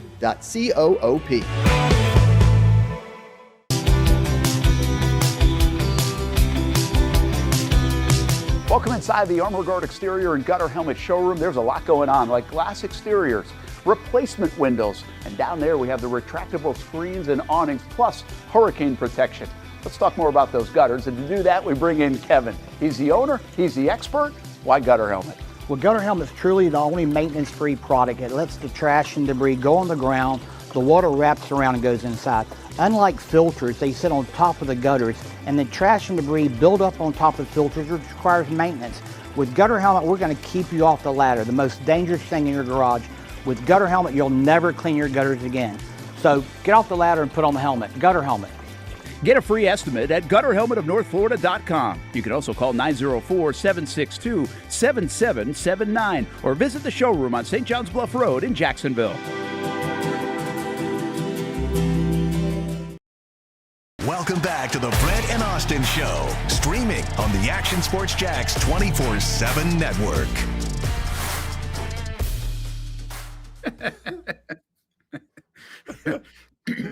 Some of the best. Oh man! Get your Christmas collection now. That may be like my Christmas card. Just do that. That'd be great. Good day, mates. Yeah, Merry Christmas. It's unbelievable. Brent, do you guys do Christmas cards as a family? Nah, we did for a bit, and then no. No, that's fair. Hey, that's fair. Yeah, I honestly I will say this: it does seem like we enjoy getting them, so probably we should definitely push them out. Yeah, I feel like somewhere along the way, it just was like, oh, we'll do it. We're a couple weeks late, but we'll still do it. Nah, we're not going to do it, and just stopped. And then people's addresses change. And then there's another thing that I remember saying, and this is probably self-justification here because we should be doing it, but we're not. It's like, well, isn't Facebook kind of like a daily Christmas card if you really want it? Like you can just put everything on Facebook and everybody sees it. No, for real, man. Like, shout out to my aunt because like my aunt will send like a Christmas card and then like a 3-page like report on how everyone's doing in the family and like what they're up to. Yeah. You know, like it's like you're on like the Oregon Trail, right? You're just kind of like writing back home to make sure everyone's cool. Like making sure everyone has survived. No one's got, no one's got typhoid fever or something plague. No, we're all doing good, man. Like, yeah, one's going to law school, another just got married. Like, Hamby, you and the missus gonna put up the Christmas cards at all or not? I hope not. No? All right. I feel like, new couples can do that and everything. Yeah, I wonder if new couples are doing it, right? Like, I don't know what the new wave is, if that's a tradition passed down. And some people like to be really traditional, which is cool. Like I like traditions. I think that's pretty good. But the whole postage stamp one doesn't seem to be. It feels like it's almost 1930. All of a sudden, if you send something through the mail these days. Oh no, I remember like us as a family, we did it once. It was like my mom, then my stepdad at the time, and then me. And she wanted to get like a winter like action shot of like things that we like to do in the winter. So like my stepdad was holding skis. He's a big skier. I had my snowboard, and my mom was gonna like take like snow and put it up in the air so it looked like it was falling. 3 hours later, my mom's like, "Yeah, just take the damn picture over it." And like that was the only year we did Christmas cards. My mom's like, "It's not worth it." I'm like, "Yeah, that's cool, Mom. I respect it." This probably doesn't surprise you. Apple might not fall far from the tree, but my mom takes a ton of pictures. Yeah, right. Yeah, ton of pictures. Now she hates taking a picture, being in a picture, but she takes a ton behind the camera. Pictures. I got you. And so I mean, my mom still. It would be funny to go back and look at all the different Christmas cards, but now she even like gives herself an extra month to compile everybody's and put one out for the family. She doesn't do the whole like note thing though, but we do have some family members that do the note. And but my mom does something that I don't think anybody does. Like if she got your address, Austen and Hamby, she would send you guys a postcard. Yeah, I got you. My mom sends postcard. Like she'll take a picture basically and make it into a postcard. So like if we go see them at Thanksgiving and we get a picture with the fam or somebody's doing whatever at the house and 3 weeks later we're getting a postcard. It's just simple. Hey, hope you're doing well. Boom, picture of Brent and Ty and Kaylee and Steph or something, Yeah. But she sends that and by the way, people love getting them. Like I have my buddy like sends Pat postcards. He loves getting them. So, but I don't know anybody and I'm not talking like when she doesn't travel. So it's not like she's going to London and sending a postcard the traditional way. She like sends the old fashioned postcard, but kind of makes them. And, I love it, man. I think people like getting mail. People like getting mail. Yeah. Maybe I should start doing like the whole Christmas card, like the whole note thing. Cause I'm not like active on social media, So then I can give like a life update of like everything that's going on. Obviously, I'm going to embellish and lie about it, but like, and try to make myself sound even better than I'm doing. But I feel like that's kind of the key. Yeah. I mean, I haven't even got Hamby a wedding gift yet. So forget about the Christmas card. This guy Hamby. This guy Hamby. I'm getting you wedding gifts from the car that's getting towed, and I'm waiting on my tow truck, and I'm getting you the wedding gift at that moment. Like, this guy. It's on my list. This guy. Unbelievable. I want to know how long that list is. I actually have it on my list, not going to lie. Hey, and Hamby, by the way, if you guys do Christmas cards, like if your wife's into that and you got to take the picture and write the note, I expect one. Oh, yeah. Okay, cool. Yeah. Really? I'll send you my address. So now you're going to be mad if you don't get one. I sent him a really thoughtful and caring wedding gift. You did. The least they can do is return the favor with a nice Christmas card and let me know how Jason's doing in life. Because I don't have him on Facebook, so I have no idea when he goes home what happens. I have no idea. All I know is him is here. Huh? Here's the thing. I don't even want to know. But when we get closer to Christmas, I want you to pen your Christmas letter to the family. No, you don't. No, Yeah, you really don't want me. Okay, that's fine. How long have you known me? I think this could be good. Okay, sounds good.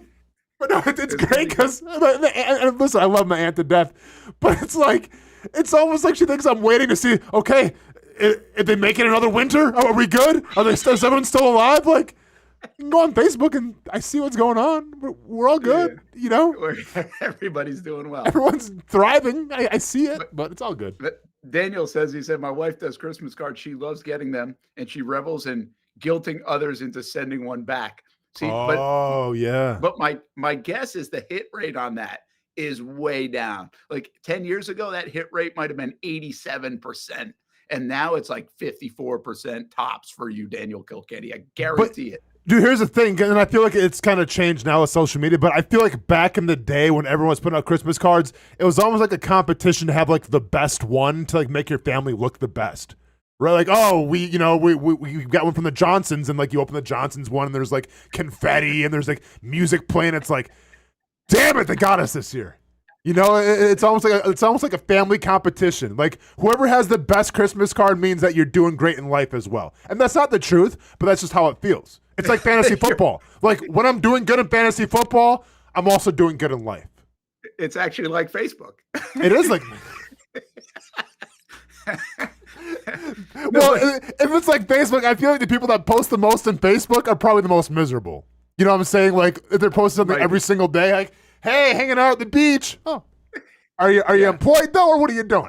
You know? Yeah, it's a front. It's a front for sure. Times are tough. Hey, can we do that? Can we forget about Mugshot Mondays? Can we do Facebook Fridays, where we have to interpret whether someone's post is real or a facade? Oh, Brent, I mean, you want to talk about a bunch of central Wisconsin people that haven't moved out of town? We can play this game for the next year straight. I got a lot in the clip for that. I'm down for that game.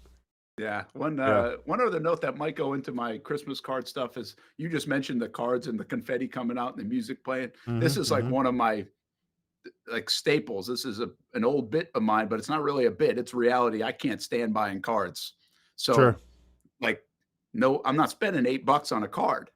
I'll spend $50 on the Iditarod thing, but I'm not spending $8 on a card. Like $8 on a card is ridiculous. Fair. It's fair. Make your own, man.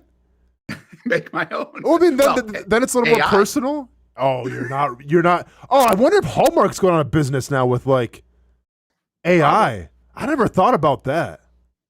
Yeah, good call, Brent. Great call. If it is. Great that call could be on happening. That. Yeah. Hey, there's a play from last night's.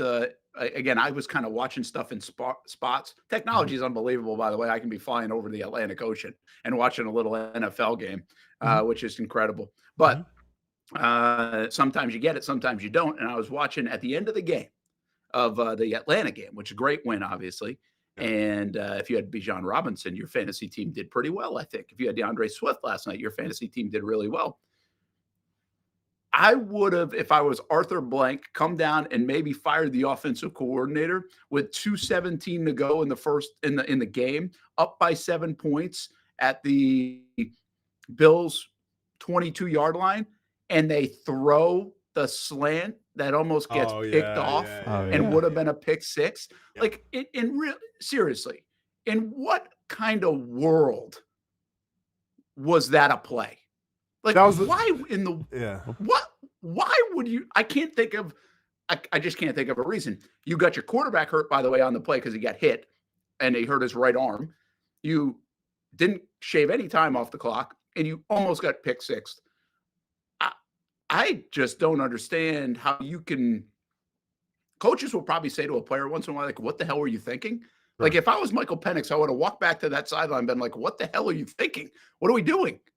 Yeah, Drake had to hit his overs, I think. I mean, that was one of Drake running, right? I think it was. Probably, but he already had 160 yards. I know, yeah. No, that play made zero sense to me. And that's the thing too. Even like if it's Algier, but I think Bijan was in the game. Like, run the football first and foremost, right? But like, if you want to risk it for the biscuit and to get a high quality like rep where you know you're going to catch the ball and take some more time off the clock, then just throw it to Bijan like on a little bit of like just like a hitch route or something. Like, he's capable. He's a great receiver. Yeah, I didn't understand that play either. And then when you saw that it might have been covered, then eat it maybe, or just do something else. Like, don't try to make the play happen because you're up on a team that you're probably not supposed to be beating right now at home. Yeah, I was not a fan of that play, to say the least. Yeah, I just don't again, we can second guess a lot of different things, but I'm like, that one made no sense in real time, or it was well, like Brent, what do the analytics say? Maybe the analytics told them to pass it there. Who knows? Well, I was thinking like, okay, they're going to put a game away. I was trying to find any logic, right? You put the game away with a first down, obviously, or something like that. But actually at the time, I think they still had 3 timeouts, would have hit the 2-minute warning. It just, none of it made sense. And they ran the ball so effectively all night. In fact, the next play on second down, they ran it for 9 yards. Yeah. And then eventually they got the jumping offside. So, I mean, I don't know. Listen, these guys are smarter than me, but really dumber than me at times too. Well, since we're questioning play calls and decisions and everything, I would be remiss if we didn't go back to Sunday against the Seahawks and at least talk about this real quick. That kind of got spurned in my mind a little bit. How did you guys feel about when they scored the touchdown, them going for the 2-point conversion as opposed to just kicking the extra point and then being down by 7?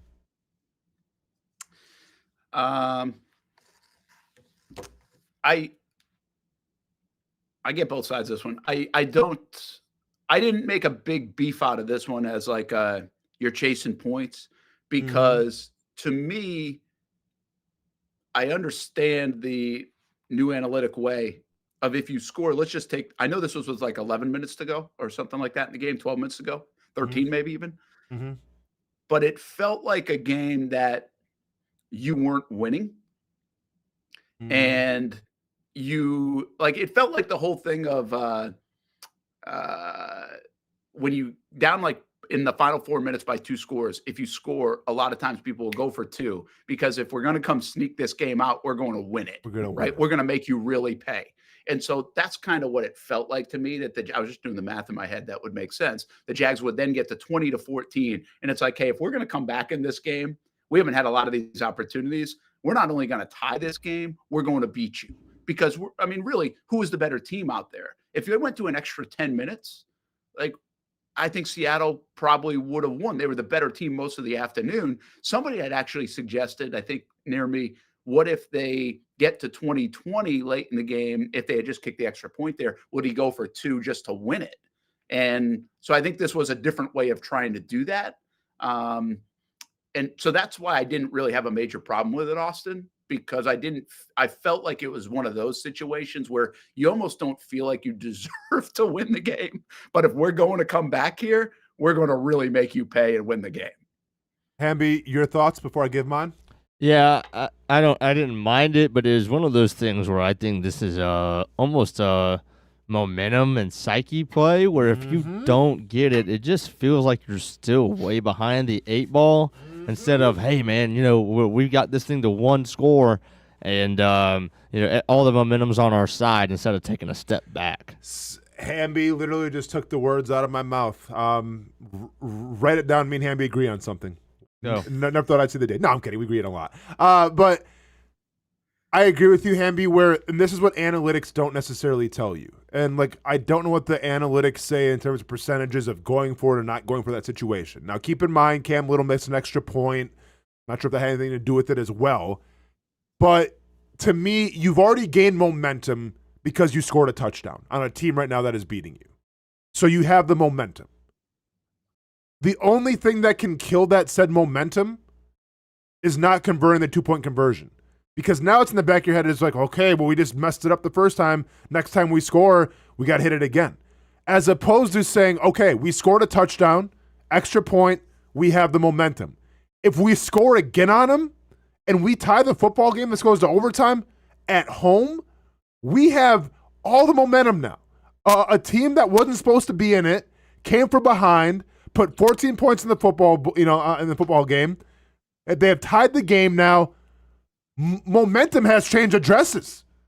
We went from the West Coast to the East Coast. We're in Jacksonville momentum now. Like, and I don't care like what it looks like on paper, what the game like. In that moment, where if you would have tied the football game and it's it's going to overtime, I'm taking the Jaguars all day on the money line because they have the momentum. So that's why I agree with Hamby here, where that's something that analytics it's never going to be able to comprehend. And robots and people wearing Coke rim glasses with pocket protectors are never going to understand that there's momentum and there's things like that that are meaningful in a football game. And you just can't put it in a computer or a calculator and say, do this. Like, you need to take everything into account. And if I'm doing that in that Seahawks game and I can say, you know what, if we score a touchdown, we get an extra point, we're down by 7, and if we score again, we'll have all the momentum. The crowd will be behind us. We'll be okay. That's what I'm thinking of that situation. I think you guys have a good point. I don't disagree with your point. I just get the other way to look at it, too, the way that game was going. But I do think you kind of glossed over something that was this more of the reason why. And that is, was he concerned about losing momentum if Cam Little missed again? Now, that to me would be a bigger thing, because if that's what you're worried about, now you got a bigger problem in Jacksonville on the kicker thing than we even are talking about, right? But like, listen, if you're truly worried about Cam Little missing another extra point, then is he really the guy for the job? Like, let's be honest here. Like you can't think like that. So, I mean, hopefully, Tony Khan, Shai Khan are listening, and you got your analytical guys. You need to go ahead and hire me and Hamby as like your vibe guys, your anti-analytical vibe guys. Where it's like, okay, let's go to the press box. What are they saying? Okay, yeah, you should probably go for 2. And then they look at me and Hamby and we're like, you know what? It doesn't feel right here. Mm-hmm. Nah, just extra point. Extra point. You've been lobbying for this vibe job for like 2 years now. Well, but this is more of like against the analytical approach. Like the other vibe was like, the locker rooms, everybody getting along, things like that. This is strictly like, this is game flow managers, what we can call ourselves, Hamby. Game flow managers. Game flow managers. Yes, I like it. How's the flow right now, Hamby? What do we say? Extra point. Let's go with it. Yep. Hey, I'm glad you brought this up, because I got one more layer to this. Mm-hmm. Here, and I think I tweeted this during the game. So they come out in that 2-point conversion and they go 5 wide. And I'm like, okay, this is going to be a draw. Like I think they're going to do a quarterback draw, kind of like it, I mean, maybe they have a pass option here or whatever, but it's not there. Boom, go run for 2 yards. I like that. I like that play. They get not a 12 men on the field, a 13 men on the field play penalty from Seattle. And the ball moves up to the 1-yard line. And they totally changed the play to a off tackle run, like the formation heavy off tackle run. And I'm like, what I don't understand sometimes about football, and I never claimed to be the X's and O's guy, but why the hell did the formation change so much between 1 yard and 2 yards? Yeah. And why would you go to the play that's so simple and basic? It said, hey, we're going to see if we can beat you up front. You haven't beat them today. We're into the 4th quarter. Like, to me, if that didn't make any sense. Like that was a bad play call. But I also just didn't understand the dynamic of, you're at the 2 or the 1. Yeah. Why did you go spread? And then why'd you go heavy? Like, should it change that much? All right, let me go ahead and consult with my game flow manager, Jason Hamby. Hamby, I kind of agree with Brent here. Didn't really feel right? Like you're trying to pound the rock and establish. And I get from the game flow, the good vibes and everything. Okay, you want to establish dominance, say we can run the football. That's not the time or point. I think if you had the play drawn up on the 2-yard line, you should have the same play drawn up on the 1-yard line. Hamby, can we agree with that or not? Yeah, the only thing I would say is that you showed it to them. So anytime there's a pause in the action, there's new information that can be relayed to the defense. So I'm not opposed. I am opposed to running the football right up the middle. Agreed. I'm not saying they should have just ran the same 5 wide set. Maybe give me a 2x2 bunch on either side. If you got that 1 yard, well, that means that you're guaranteed the line of or the goal line with the same thing that happened with the Chiefs last week. You can run a pick. So you pretty much guarantee that if you pick and the ball's caught, it's a touchdown. I think I might have ran something like that. So I think what we're going to go with, Brent and Hamby, see if you agree with me here. I think what we would do is we'd still go bunch for like a 5 wide or whatever, but we bring back Travis Etienne kind of like on the side of Trevor. So it looks like, okay, well, they could hand the ball up here a little bit. And it's actually, he's going to be, it's going to be a quarterback rollout. It's going to be an option for Trevor to either pass to somebody running like a quick slant or Trevor using his legs to get in the end zone, get a little more momentum. And Travis Etienne's just going to be more of just the guy that's going to be in there making the blocks that are necessary. And if nobody comes, then he can kind of roll out and help out Trevor there in terms of the flats. But I think a quarterback rollout there from the 1 may have been the play because it's going to be an option to either pass it or let Trevor Lawrence run his tail off, get in the end zone, and celebrate as well. Either way, though, good vibes for the team, I feel like, if you convert that. Andrew, we good with that? Check, guys. I'm good. Good vibe All right. check. Okay. I will say this just simply. I understand best on best. I do get it. I get that part of football, mano y mano, and we're going to get a yard or half a yard or an inch or something like that. But what I don't understand down near the goal line specifically is these days, it just seems like people know when it's a run, that defense wins a lot.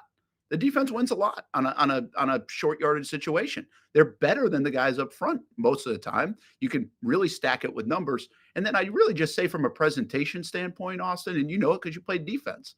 I want options. I want to be able to, I want the defense thinking I could do at least 2 or 3 different things, or at least 2 things instead of 1 thing. And I just, if you don't have it, it's like when they cut off the field, right? I hate rolling it right around the end zone or on a short yardage situation. You've cut off half the field and made it easier on the defense, in my opinion. So I don't, again, sometimes it works, all right? And we only talk about when it doesn't work. There are just some things like, I don't know how that's the best play. You get to that part of the game, that part of the situation, it's got to be like some of your best stuff.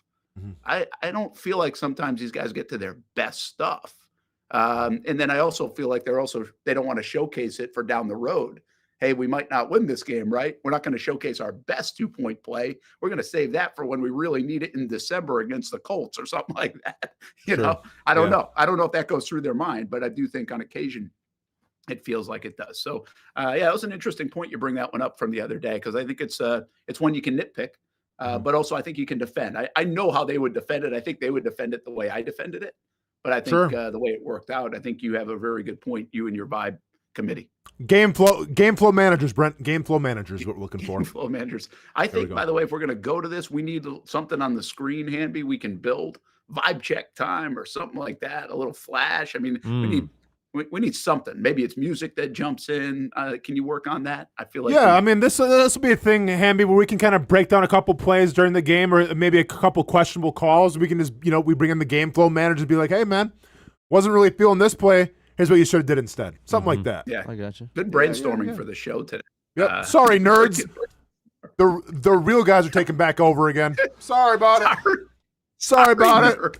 Sorry, nerds. Hey, don't forget to experience professional grade at Nimnick Buick GMC, home of the largest inventory of GMC Sierras in Northeast Florida and Southeast Georgia. Save up to $10,000 off select new GMC Sierra 1500s, or get 0% financing as well. 0%. Gotta love that. Check out NimnickBuickGMC.com or Nimnick Buick GMC right off Phillips Highway. Nobody but Nimnick. Hey, when we come back, obviously more football talk, more from London as well, as we take you until 3 o'clock. I'm all screwed up. 6 o'clock my time. 1 o'clock your time. And don't forget, we've got Talent Talk today at 2 o'clock as well, and also Club 904. So a full lineup of the Action Sports Jacks 24/7 network. 1 o'clock, Club 904 with me, O'Brien. 2 o'clock, Talent Talk. We're talking the UNF Ospreys this afternoon.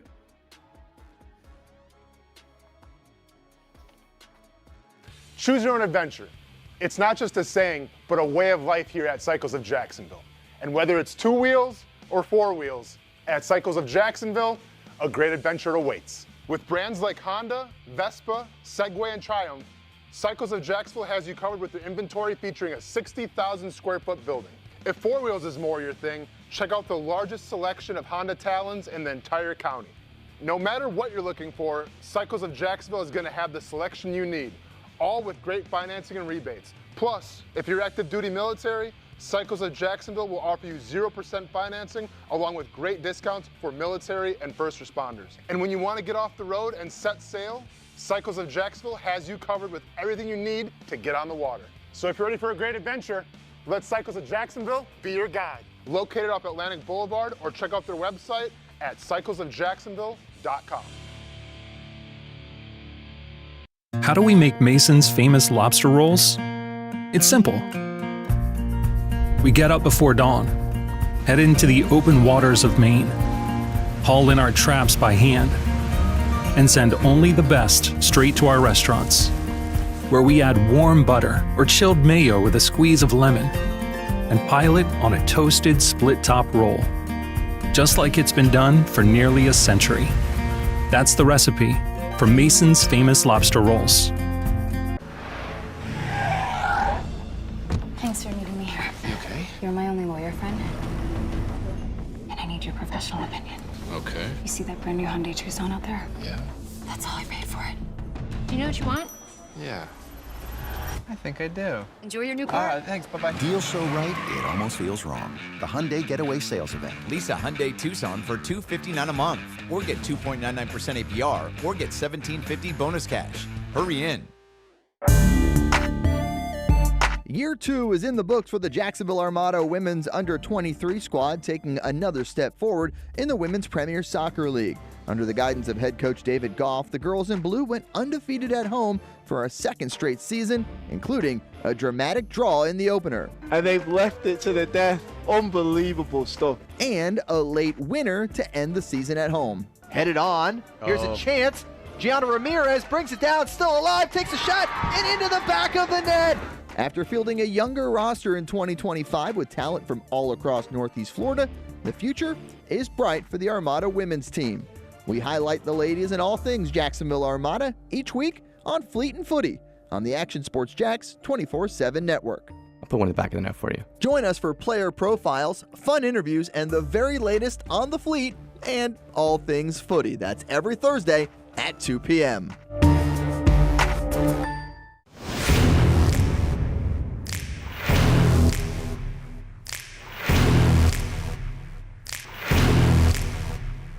Grab some friends and go to a restaurant, or head out for a drink and some conversation. Watch your favorite team play on the big screen. Or how about play some games? You can do all of that in one night at Best Bet. Each location has a different vibe, its own personality, like here at the original Best Bet in Orange Park. When you walk through these doors, everybody knows your name. And here in St. Augustine, it's the newest location. Play some poker. How about the table games? And don't forget about Ace's Sports Bar and Grill. And then there's the Jacksonville location right here on Monument Road. It's the biggest poker room in the state of Florida. Maybe you'll find yourself a seat right here at the final table. Best Bet, where you can have the best of times. And that makes you always go home a winner. Try any of the 3 locations, and you can always visit bestbetjacks.com. Putting your needs first. It's the backbone of how First Florida Credit Union does business. In all honesty, you might as well be speaking another language when it comes to finances. Sure, I'm good with my money, but what am I missing in the fine print? That's what led me to First Florida Credit Union. They're the perfect choice for anyone starting their financial journey because they keep finances easy. Plus, they offer financial education and resources I can trust. So I'm always growing more confident. And as a young adult, I am constantly adding more responsibilities to my plate. From a car payment to a mortgage, it all adds up. Luckily, First Florida Credit Union makes sure it adds up in all the right places and not the wrong ones by offering better rates and lower fees than traditional banks, even if you're still trying to grow your credit. Because as a member-owned institution, First Florida genuinely puts people's needs first rather than focusing on profit. So I know as my needs change, they'll be right there to help me reach my goals. Check out firstflorida.org to learn how you can benefit too. Welcome back to the Brent and Austen Show, streaming on the Action Sports Jax 24/7 network. Well, the Jaguars taking off for London on a Monday evening. They got here this morning. We got here. We didn't go with the team on the team plane. We took a commercial flight and got here about 10 minutes apart, which is kind of crazy, to the team hotel here in London. So all settled in. Jags get the day off today, and they will practice tomorrow, Thursday and Friday. They will have some fans at a practice out here. And we caught up with Tony Baselli for our sportscast tonight. I'm not sure if we're going to play that or not during the show, Hamby, but we can either today or tomorrow. Hopefully try to catch up with some players, which we will do, and also maybe even Liam Cohen catching up with Shad Khan later in the week. That will be on the weekend, so might not play that until the bye week.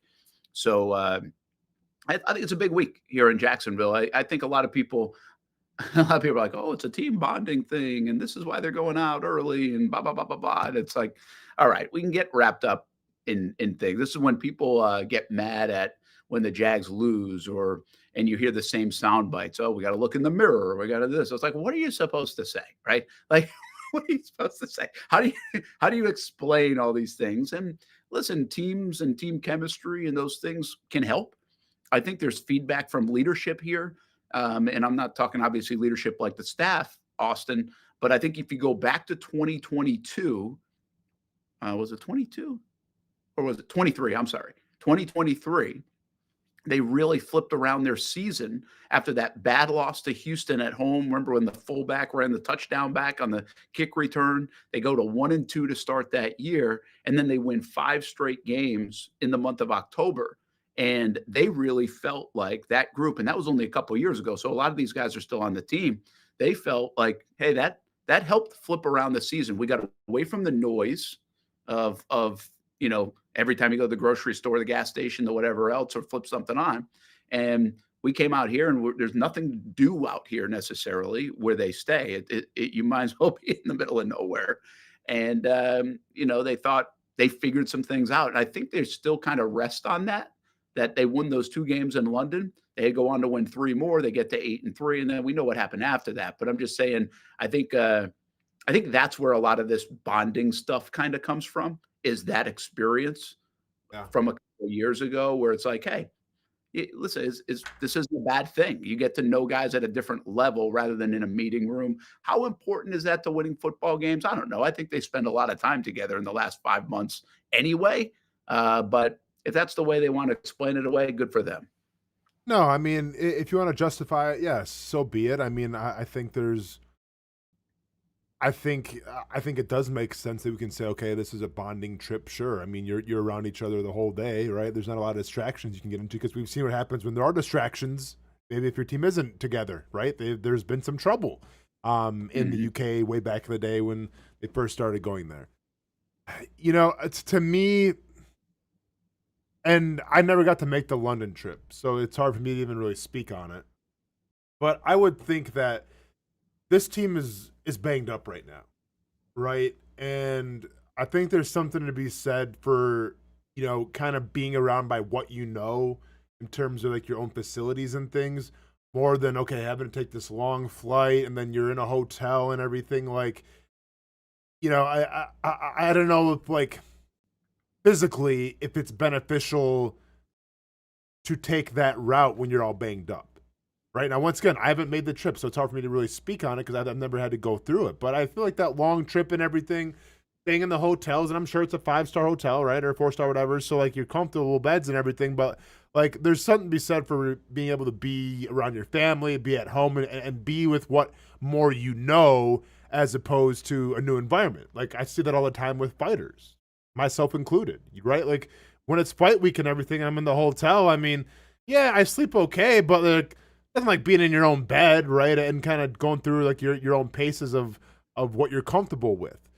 Now, when it comes to team bonding, I mean, I feel like that team bonding had to come, whether it was in the spring, whether it was in training camp. Like, when you're in training camp, you're spending more time with your teammates and your coaches than you are with your real families, right? So, like, that to me is, like, where that bonding has to happen. Now, it helps when it's the middle of the season, you're feeling good, you're 4-2, like, okay, some more bonding can happen, but I feel like that's got to be reserved more for the spring and training camp. Yeah, I think, listen, we ask questions sometimes and there's no real, like, what's the answer? I think the fallback is, yeah, it'd be great for bonding and everything else. And you got to remember, the Jags did this. This is the plan going back months. This wasn't like, hey, we just lost to Seattle. We're beat up. Now let's go on Thursday. Like, that's not how they had to make that plan early. So the way it worked out, you just got to embrace it no matter what it is. And I thought Foye said something that's pretty interesting. And I'll come with him on this. I've been on this trip a long time. And I say it every single year we're on this trip.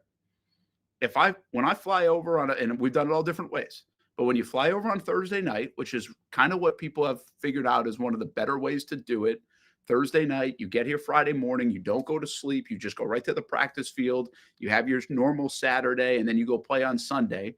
You don't really adjust, but it's like limits the time. And then really where that helps you out is the back end, because you never get adjusted. So if you've got another week to play a game, then it helps you recover quicker on the other side because you never had to get adjusted and then readjusted to the East Coast time. But I always say this, man, I don't care. I sleep on a plane fine. I could sleep like on concrete, especially this time of year to get a few winks, but it's not comfortable. Like, my body hurts today from flying 8 hours and sleeping awkwardly. And I felt groggy for the first 10 hours of this day. Like, I don't know how they go play at their best when they come over here on Friday morning and they're playing a football game 48 hours later. I really don't.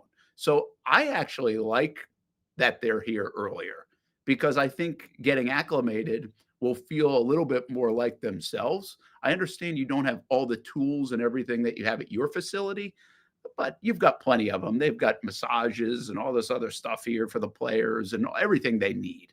So they're used to that part of it. And one of the reasons I think they did this, I don't think I'm wrong here, is that because they now have the bye week, they don't have to readjust for the amount of days they're here on the back end because they don't play next week. So it worked out okay from a sports science standpoint to say, okay, this is where we think we'll be at our best this Sunday. And then we don't have to worry about being at our best again until we hit the practice field like the following Wednesday. We'll have plenty of time to recover. So there's a lot that goes into it. I see some people making a big deal about it. Somebody just said McManus might have, I guess. We had him on Jags Report Live last night. So I don't know. I don't know where it's coming from. I get the thought process that, hey, you got beat up. Now you got to go hop on a plane. But I'll tell you this too, guys. Like, they ain't sitting in coach. They've got a pretty nice seat on their plane usually up front. So it's not like they're squeezed in together, a 300-pound guy. Yeah. It's always uncomfortable to fly when you're that big of a person anyway, I think. But I kind of like the fact that they're here. I don't know what the impact will be. We'll second guess it if they lose probably or don't play well. But we've seen it work in a variety of ways here. And I don't think there's any one way to do it where you either have an advantage or you play better or you have a disadvantage and you play worse. Brent, the Brandon McManus thing, he's referring to them getting in trouble on the plane. Oh. I thought somebody was saying, because I did see on social media that that people were saying, hey, why go take a plane ride right after you're beat up and having a game? Okay. I thought, and then maybe I'm wrong. I thought he was referring to, because I said players were getting in trouble, and I was actually referring to years ago when, there was the whole players had to sit out for the game or whatever because they got in trouble. I did forget about the Brandon McManus incident as well. Yeah. Yeah, I forgot about that too. I got you, Hamby's burner. Yeah. I got you, man. Yeah, Sorry, Tom. Yeah. Hey, a couple other things. I was watching a new show on the plane. It's on Apple TV. And it's called The Last Frontier. Okay. So it was like the first 2 episodes of it. It's okay. But is it weird to watch a plane crash show while you're flying in a plane? Yeah, no, it's weird, man, because I made that same mistake. I was watching Dunkirk, Christopher Nolan movie, where they feature a lot of planes and planes getting shot down. And I remember, like, I was committed. I was pot committed. I was gonna finish the movie, but I'm like, man, this doesn't feel right flying in a plane, watching planes get shot down. So I definitely agree with you there for sure. Yeah, I don't know. I thought about it, but I'm like, I don't know how everybody else. I'm fine with it. I just didn't know how everybody else around me would feel if they're peeking in on what I'm watching. What is up with you though? Like with all these, like you got Yellowstone, you got 1912, you got 1876, you got The Last Frontier. Like, are you secretly just trying to get a job like in Montana or something and just kind of live off the grid? Yeah, well, I wouldn't mind it someday. Okay, but All right. yeah, this one is up in Alaska, so yeah, it's a pretty good start. Is it like modern times or is it like old modern times? Yeah, modern times. Okay, Modern. okay, because it sounds like pioneers, like The Last Frontier makes me think it's like settlers and everything. No, it's definitely modern. One other thing about the hotels, I question my intelligence on a lot of things, and I don't claim to be super intelligent, but I like coffee, right? And when I come, it seems like when there are different hotels, especially like the nicer hotels, you got to like YouTube how to use the coffee machine in a hotel. Like, there he is. I don't Bring it back up. understand why I don't understand why I can't figure it out. Like I've been trying to make a coffee here for the last like hour in my room. Can we get a picture? Can we get like a video, Brent? We got like a picture of it? I'll try it. Well, because there are two things. One I think is for tea. The other one is like an espresso machine, which I don't really drink like just flat out espresso. You're in the Ritz-Carlton, huh? But that one actually comes with directions. Yeah. So, I'm like sitting, plus you got the different plugs, you got to turn stuff on. It's like, but this is not just a one-time deal. I do this all the time. Like, I'm like, what am I supposed to do with this? Yeah. You would think making coffee would be so much easier. Huh. Yeah. I mean, like, because I always think like everyone's got like the Keurig in their hotel. That's about it. You got something obviously much more advanced. I was actually wondering that. They do have like, it's like they have capsules for the espresso. It's different. It's kind of like a Keurig, I guess. But I was curious about that. Would they have a Keurig? I don't know if they do the Keurig thing over here. Yeah, maybe like, because, and listen, I'm not a coffee or like a tea, whatever, but like I feel like a Keurig is more of just like the fast track, maybe like cheap way, right, to caffeinated beverages. And I feel like when you talk about the UK, I think they take like their tea pretty seriously and their caffeinated stuff pretty seriously. So maybe that's kind of like, looked down upon a little bit to use a Keurig. Yeah, it might be. Yeah. Hamby's burner, who was just over here in the UK, said the shower systems are so weird in the UK with that power box thing. I have experienced that before. This one's more Americanized. But the thing that you do notice over here is that everything's like smaller, like getting through doorways, and not all of them, but some of them. Like it's like they don't have large people over here. Really? Okay. Okay. I mean, that's fair. I think they do probably, but I must be tough for some of them. What's the food talking about, Brent? Like what's like the hotel buffet talking about? Yeah, I don't know that. We've been here before, so we know like there's a restaurant and we'll go get like fish and chips or something, and it's good. So one thing I've heard, I've now been over here, I don't even know how many times. Probably 10, and people have always mentioned the food. I've thought the food was fine here in London all the time. Like I'm okay with it. And really, if you go down to obviously if you go to London, it's it's a melting pot, right? You've got every kind of food in the world. It's the only place I think I've eaten Indian food is here in London. Oh, dude, Indian food is delicious, Brent. You have to get out more, man. Talk about tikka masala, talking about the curries, talking about some goat curry. Come on, man. Yeah, I shouldn't say I've eaten Indian food, but I've never gone to like an Indian restaurant. Gotcha. Okay. in London. We went to this little dive. I think also like a Turkish restaurant maybe I went to. Mm-hmm. But I mean, you got it all here in London. So it's interesting dynamic because people say you come over here and the food's not great, but then you got like every kind of food in the world in London. Yeah. I got you. So, but I'm okay with the food. Put a little ketchup on it, you're good. What are they drinking in London? Like in terms of like beverages, like alcoholic beverages. I don't care about tea and stuff. Like what is it? Is beer. It beer? Right? Yeah, just pints. Yeah, a lot of beer. Yeah. Okay, got you. A lot of beer. But now that you asked, this is another thing. I thought I was pouring myself some water, and they had the seltzer water. Oh, okay. Yeah. I'm not a big fan of seltzer water. Is seltzer water good for you or something? Why do people like seltzer water? Well, seltzer water, it's just like if you're into soda, but you don't want to have like the sugar or like the additives, then yeah, just like kind of gives you that. Yeah, it's just water with bubbles. I feel like Hamby would like seltzer water. Heck no. Let's bring him in, Hamby, you big seltzer water guy. No shot. Nothing, huh? Nothing.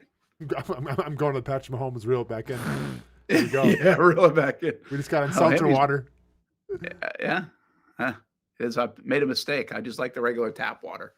It's all good. No, seltzer water. Like, listen, Brent. If you're, I mean, people in the chat can, I'm sure, attribute to this. Like, if you're into cocktails and you want like a healthier cocktail, then like, a soda water or a seltzer water is the way to go with like a whiskey or like a vodka or something. Like that's what you want to do.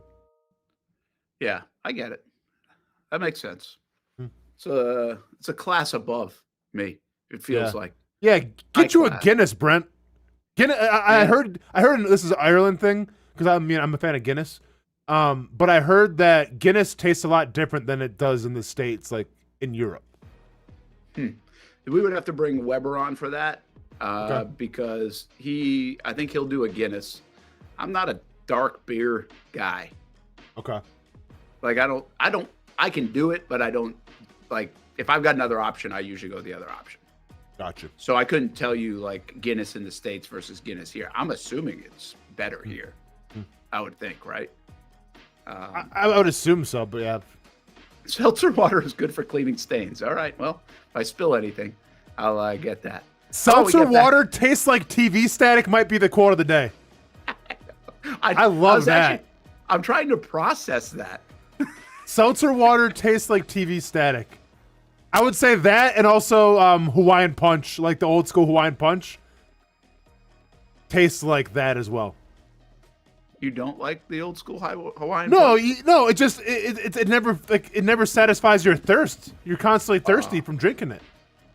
I got you. All right, that makes sense. All right, hey, I think we're behind on the breaks. Let's get to it. We'll get back to football when we come back. Oh, game of the week this week. We've actually switched it. We got a good football game between Ed White and Oakleaf. That'll be our game of the week for the Whataburger game of the week on Friday. We are not doing a Friday night zone blitz this week because resources are a little lower since we're in London, but we are doing our game of the week, 7 o'clock. Actually, that'll probably be a 6:30 start there at Ed White. And then we've got our Friday night blitz. So big night of high school football. That'll be week number 9. How about that as we get to the middle portion of the month of October. We're back at Brent and Austen Show, Action Sports Jax 24/7 network. Let's talk some football instead of food when we come back. When it's time to get a new car for anyone in your family, just remember, nobody but Nimnick, the #1 Buick GMC dealer in Jacksonville. Get the latest price breaks on 2023 and 2024 models or the newest 2025 vehicles in the showroom on Phillips Highway or shop online at nimnickbuickgmc.com 24 hours a day. GMC Sierras, Yukons, and the redesigned Acadias, or get the all-new redesigned line with Buicks. It's nobody but Nimnick, and part of the reason why is this is a first-class buying experience here at Nimnick Buick GMC. You're not just a customer, you're a friend. This is about getting a vehicle that best fits you and getting you on the road, and also helping you and your family down the road. Nimnick has a treating you right guarantee, courtesy, respect, fairness. The most Buicks, GMCs, and Jacksonville's only Car Bravo dealer, nobody but Nimnick. Who has put in the most years and stands behind a better experience? Nobody but Nimnick. GMC. We are professional grade. If you look good, you feel good. And the medical professionals here at Ponte Vedra and Aesthetics are here to make you feel your best. I'm on camera every week, and I have a confession to make. I'm not always confident in my appearance. Can you see my dark circles? Is my makeup highlighting my fine lines instead of covering them up? I question it all. So when I found out about the wide variety of procedures here at Ponte Vedra Vein and Aesthetics, I knew help was just one appointment away. Medical Director Dr. Megan Deacon Casey and her board-certified physicians have been using the latest in cutting-edge technology for the last 10 years, giving men and women their personal confidence boost.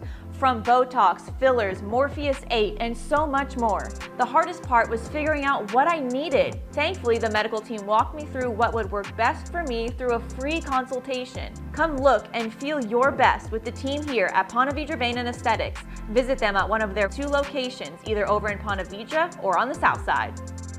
Baker's Sports. It's a hometown business filled with hometown people trying to make you feel right at home. Chris Conley, Jacksonville University. Walker Wright, class of 2018, West Nassau High School. Michael Young, Fletcher High School. Baker's Sports started in a grassroots way and now outfits much of the Southeast. Tony Mazzio, Stanwood High School, class of 2002. High school sports, travel sports, youth sports of all kinds. They are a one-stop shop carrying Nike, Adidas, Under Armour brands, and more. Vincent Caldes, Oak Leaf High School. Samuel Coffrin, Paxton School for Advanced Studies. Whether it's sports teams on the field or it's your team in the workplace, like our Action Sports Jacks team, and community events like the Dream 18 Golf Tournament, and many others. Cole Tilley, Hilliard High School. Reagan Webb, Eagles View Academy. Look good, feel good, play good with Baker Sports. Custom sports apparel since 1997. Shop with the hometown team at bakersport.com.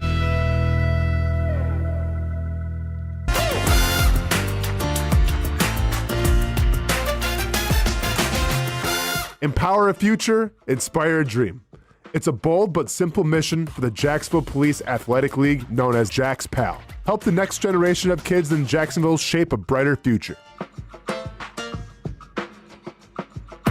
Their after-school programs, teenage leadership programs. There's community outreach. It's been just an awesome opportunity to be out here with my colleagues and do something good for the community. It's really been an interesting opportunity to just see everybody work together in a way that we don't normally in the office. And there's sports.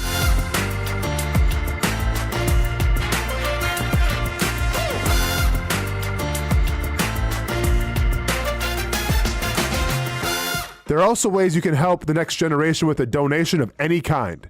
Just visit jaxpal.org to get more information.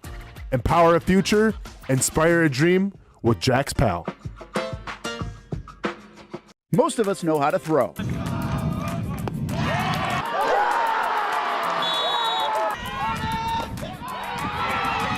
But you need to know what to throw. I'm not talking about footballs, baseballs, softballs. We're talking about those items you need to recycle. Republic Services explains it easy. Recycling simplified. 1.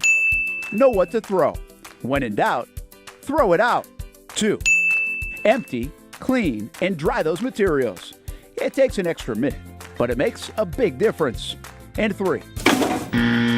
Don't bag it. This makes the recycling process faster and more efficient. This is a look at the Republic Services North Florida Recycling Center. You can make this process even more efficient.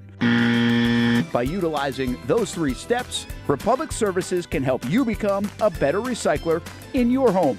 Learn more at recyclingsimplified.com. Welcome back to the Brent and Austen Show, streaming on the Action Sports Jacks 24/7 network.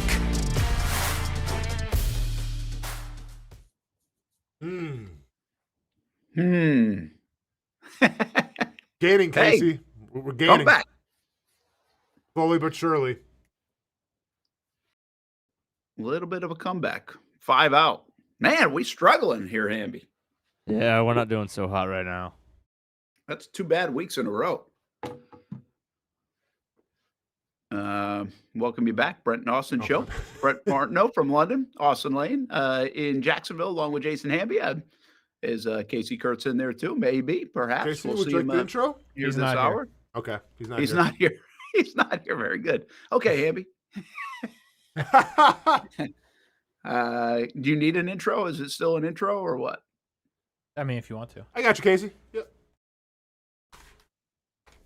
Ladies and gentlemen, gracing the Action Sports Jacks 24/7 network with his presence after a 4-2 weekend with his conglomerate partner Austen Lane, the James Gladstone of Jacksonville sports media. How should we do this one? Mr. Bye. Wednesday. Case Kurtz. I love to mix it up. Hey, Casey Kurtz, you got any good wedding stories from the weekend? Oh yeah, right. Not really. No. Couldn't bet. We went through that whole thing. Yeah, could not bet. That was a disaster. Didn't really see anything sports wise for the whole weekend, so that was great. Yeah, it was a wedding. My cousin got married. Nobody said anything goofy, so that was good. That's kind of disappointing. Yeah, I mean, there's some stuff, but I'm not sharing it with you guys. I don't really... I got That's you. cool. Fair enough. That's and fair. it's like it's same for the scrap house. It's like my family, you know what I mean? So I'm not gonna like indict my family. Like if it was just like a friend of mine, sure, but like this is, these are my people, and I don't need you guys doing all of that. So yeah, it was interesting. It looks good, man. The police were there. If I'll give you that. Does somebody called them or like their security the whole time? No, they showed up. All right, there we go. Okie dokie. Now we're getting somewhere. They arrived at a certain point. They arrived. Where was this? This was in Jefferson, Georgia. Oh. Is that near Atlanta? Yeah, sort of. It's like an hour, 45 minutes. Are we talking like the local police department, sheriffs, SWAT team? Was not SWAT. They just came in a regular police car. I got you. Okay. Yep. Okay. Fair. Tactical riot gear, police? No riot gear. We are intrigued now. Yeah. This is an intrigued bunch. Canines? No canines. Oh, man. Canines would have been. Hey, canines would have been onto something. You could have started to marry some things. Oh yeah, I would have started. Yeah, we're going back to Mugshot Mondays. That's right. We will indict you here on the show. The Brent and Austen Show. Hey, by the way, a little Republic Services recycled headlines, recyclingsimplified.com. Haven't even mentioned it, guys. My bad to wait for this long, but now we can all jump in on it. Brian Callahan fired by the Titans. And it seems like everybody jumped on this whole deal with like Trevor and Urban and Caleb Williams and Eberflus and obviously now Cam Ward and Callahan. I'm missing somebody in there of the young quarterbacks that were pretty much Tua and Flores. Is that what it was? He was there. Was that the other one? Wasn't he? They what? Didn't he coach more than like 10 minutes? Oh, mate. Oh, no, for sure. But I just remember Flores like being very critical of Tua, speaking bad about him. He did get fired. There's no doubt. Yeah. But I don't know how long it lasted, I guess. Yeah, but bottom line is, like, how surprising was this? They haven't been very good. I get they're not good, but you're 6 games into Cam Ward's career, and now you're putting this kind of stuff into the building or whatever else, for the remainder of the year. How bad was it to do that? How big of a mistake might it be to do that to the young player and obviously the rest of the team too? So I think when you have these situations where a coach maybe gets fired a little earlier than expected, and I'll be honest, I don't like it because now the Tennessee Titans might actually like play better, new coach and everything. Well, you know who the interim is, Austin? Who's the interim? It's Mike McCoy. Mike McCoy, yeah. Well, like I said, they might be able to play better, maybe not, but they might be able to play better. So like I don't like that for the Tennessee Titans when they got to play the Jaguars twice still this year. But to me, you can really tell like how bad it was during like the player in locker room reactions, right? And if you look at the Jeffrey Simmons interview of like them getting you want to talk about a guy who had no ill will towards his head coach getting fired? Jeffrey Simmons goes, yeah, it was crazy. It was probably the worst week of practice we had going into the game, and guys were showing up to meetings, and it was a mess.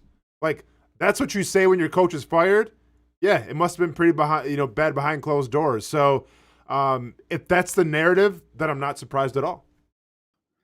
Yeah, guys, how much of a mess are the Titans? And this, I mean, listen, we've experienced this before. Which is not, pot kettle, the whole thing. I mean, this is just, in reality, how messy are they? If you go back and look at the moves they've made, including getting rid of Mike Vrabel, having 2 different GMs, and now having this, which will be another coach and a new reset and a new everything. Casey, major mess that's not going to be fixed, like really for the long term. I mean, I know you could be a little bit worried of a jump from the Titans if they play the Jags later in the year, but the bottom line is they don't look like they're trending in a direction at all as an organization. Yeah, it's pretty terrible. I think even going back to when you hired Callahan, it was goofy, if I remember. They didn't want to get rid of Vrabel, but they did, and it was late, and everybody else had hired their coach, so they're like, we'll take the Bengals OC, even though he doesn't call plays, which was goofy. So, they never should have hired Guy in the first place. He ended up being terrible, and, that's what you get. I'm not worried about them, getting miraculously better this season. I will say this, though. If you're the Bengals ownership and GM and all that, find your coach now. Figure it out. Don't do what you did last time where you were goofing around, and I don't care what you do. But if you're going to fire your coach this early on, you better go figure out your top 18 choices and start calling them as soon as you legally can, or even illegally if you have somebody doing WhatsApp. I would be trying to find my coach right this second. Well, because it's really the Caleb Williams effect, right? You have Cam Ward, first pick of the draft, right? Kind of maybe didn't get a fair shake this year. We'll see how it all turns out. It should be one of the highly coveted head coaching spots where you have a rookie quarterback you can kind of mold what you want to do with and everything. So I agree with you. There should be an emphasis now of, okay, who's the biggest name in the next coaching cycle? That's got to be our guy. It's a big story, though, that the owner didn't show up yesterday to any of the team stuff because she's made a lot of these moves from Vrabel to pairing him with this GM. And then there's never been a coach there in the last couple of years that's been able to come in with their own GM. And now she does that again, and she's catching a lot of flack for kind of hiding behind I forget the two guys' names. Their GM and their assistant GM. Berganzi. Yeah. So it seems like a complete mess. Everybody's pissed at the owner. But here's a big picture. It's all the organization right now is all about Cam Ward. I haven't sat here and watched Cam Ward play much. I see some of the statistics. It's 3 touchdowns in 6 games, but I think statistics can be a little bit misleading at times. How's he playing? Have you guys watched him play at all? I mean, does he have some promise if they can get everything around him right? Because it looks like it's going to be. It's not as bad as Urban and Trevor in terms of all the stuff that was there, but the bottom line is it's going to be a shakeup, which means it's not going to be until next year or even maybe then some until you really get a good feel about Cam Ward. What do you think of it initially, him in the NFL? I've seen a couple games going back and forth and everything. And what I've garnered from Cam Ward and what I feel like announcers have said about him as well is that he plays like a rookie sometimes. But then every once in a while, if it's in garbage time or if it's in the fourth quarter when the game's on the line, he makes plays that you don't expect this guy to make. And I'm saying crazy throws, crazy pocket presence. He has showed the abilities to be a great quarterback in this league. Yeah, I mean, there's been flashes. He's definitely talented. But the other reality is they're terrible around him. Just because Calvin Ridley gets paid a lot doesn't mean he's a number 1 receiver. They can't run the ball. Tony Pollard and the offensive line, they cannot figure out how to run the football. So he does not have a lot going for him. And obviously, the play calling, I'm not going to say it was so bad that's why he got fired, but, it was not doing any favors. So I think he will be good. I've stood by that the whole time, but, I mean, they're running out there like some college football teams make. Yeah, he's going to have to overcome some scar tissue stuff. I mean, we already know it. He's already feeling it, and that's a hard thing to do. I think that's a difficult thing. And again, this is going to go back to a little bit of yesterday's conversation, and the league is talking about this, not just us, but maybe a Kevin O'Connell where organizations fail the young quarterback before young quarterbacks fail the organizations, right? I mean, this is going to fit in that mold a bit until they figure it out. Let's see if they get it right. Caleb Williams, it looks like they've started to figure some stuff out. To their credit, so maybe it doesn't mean you can't bounce back, but it really hampers the way to grow and learn in that position. It's just so hard to do it anyway, even if it was surrounded by a lot of good stuff. We'll see what happens. Austen, there's another thing that's, I think, interesting going on here. You mentioned Jeffrey Simmons. It seems like Myles Garrett just came out and said, he essentially said, are we going to score points or not? Because our offense, we keep losing the same way. Our offense is terrible, is essentially what he said. Our defense has been good for a while, and our offense is terrible. Does that mean a change is coming in Cleveland because that's your star guy? We're seeing whatever the noise is in Philly, the noise down in Miami right now. We've had these conversations so much over the years, the power of the player, right? Sooner or later, the player gets fed up and goes to management. And in Cleveland, we'll see what happens. In Tennessee, it might have happened that way. We don't fully know.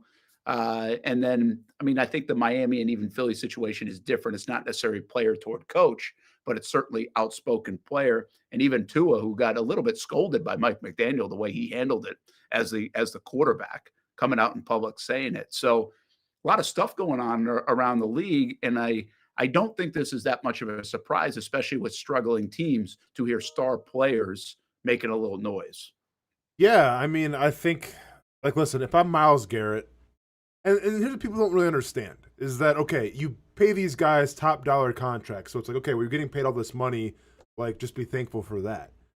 But, like, these guys bust their ass. Like, okay, for instance, with Myles Garrett, classic example. He's making how much money right now? A good amount. Oh, the like guy could 45 easily million a hang year. it up and say, you know what? Like, do I really got to go above and beyond this year in the offseason and bust my ass and try to, like, you know, be the best player again? Or am I pretty complacent and comfortable right now with making all this money and being one of the highest paid edge rushers in the NFL? Well, the guy shows up to camp in shape every single year. The guy's playing maybe at his highest level than he ever has before, which is crazy. Like, at some point, like, it's got to be frustrating to sacrifice so much, regardless of how much money you're making, and everybody around you, it's still the same. Like, this guy's been through so many coaches, so many quarterbacks and everything, and this team just can't get it together. I'm honestly surprised he hasn't asked for a trade years ago. Well, that's the thing. Like, if he's so miserable, which I would be, and you probably should be if you're in Cleveland, we have seen the blueprint to not play for the team you're on. So if he's really that mad, stop showing up to work. They'll move on from you. Like, everyone, like, that's a foolproof, it works plan. Now, granted, the Browns aren't really trying to win, so maybe they'll just let him sit there. But see, Casey, I really think, like, he's trying to put it on himself to say, like, I was drafted here, like, this is my team, I'm trying to, like, make this a better thing. And this is where I think him, like, speaking out is him trying to say, I want to be here. Like, you guys drafted me. I want to get back to this team. Help me out, though. I mean, they can't. And they can't. They just aren't gonna. Yeah. I mean, I don't know if they can't. They aren't gonna. But, I mean, Dylan Gabriel's not the greatest quarterback to ever play. They're not going to play Shador. And they maybe traded their best quarterback on the roster, even though they weren't winning with him either, right? Mm-hmm. So, I mean, I don't know what you expect from the Browns. Put Myles Garrett at quarterback, see what happens. But there's one element here, guys, that I get what you're saying, Austin. I think it's pretty admirable that he said, hey, I want to be a part of this. I did get drafted here. I want to change this organization. I need some people on board to help me do that. And by the way, there are some good things Andrew Berry, as a GM, has done. Stefanski's a coach, former coach of the year. Like, they've got some pieces, but still can't figure it all out in the whole clunky nature of the quarterback spot that they've had now for 3 years with Deshaun Watson, and now with the way Baker Mayfield's playing, certainly doesn't help the whole situation. And keep in mind real quick, Brent, too, like, imagine the frustration. You have the Bengals team right now, which lost their all-pro quarterback for an extended period of time. You have the Baltimore Ravens that are uncharacteristically the worst defense in the NFL and lost their quarterback on the bottom of the league. And you're still in last place in your division. Yeah. So, like, yeah. You should have a chance. I'm gonna be a little upset, you know? I'm going to be a little mad about it. Well, and your defense is doing the part. But there's one element here, though. And again, I don't know if I pin blame on him. But he signed with him. Like, he's been seeing this for years. He signed this crazy contract. And not to say, I don't want to present it like he chased the money. But he's like, he got the bag and was willing to say, okay, let's give it another go. But he had plenty of evidence to say, okay, this hasn't worked.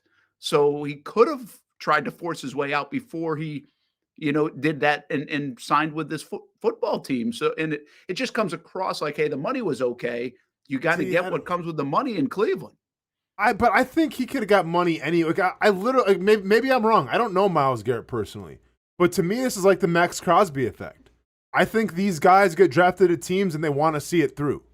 Like, I think they're like, you've been through so many bad times that eventually you hope it turns around and you're there for it when it goes right. That's what I feel like with Max Crosby and why he took his new contract and everything, said he doesn't want to get traded even though it was bad. I feel like Myles Garrett's still in Cleveland. Like, I think these guys have been through such crap that they owe it to themselves to see it through and actually, come out the other side when it's good. and you should get. Yeah. I respect you for that. I think everybody respects you for Sure. that. But I feel like you can't complain about winning if you willingly re-signed to be on the Browns. See, but no, I think more than anything, Casey, you can complain about winning then because you're the guy. But they ain't gonna do it. Like, No, I know. there's only so many things you can do right now. If you're Myles Garrett in the draft room, go bang on the door and say, "Hey, pick a quarterback. Pick somebody that can play offense." Myles Garrett, new GM. There you go.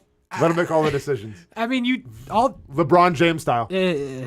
I mean, I don't know. We'll see how that works. They ain't gonna win. That's the thing. The general manager. There's no projection for them to win. By the way, like, you don't look at the Brown situation and go, "Oh yeah, in 3 years they're gonna be dogs." No, they're not.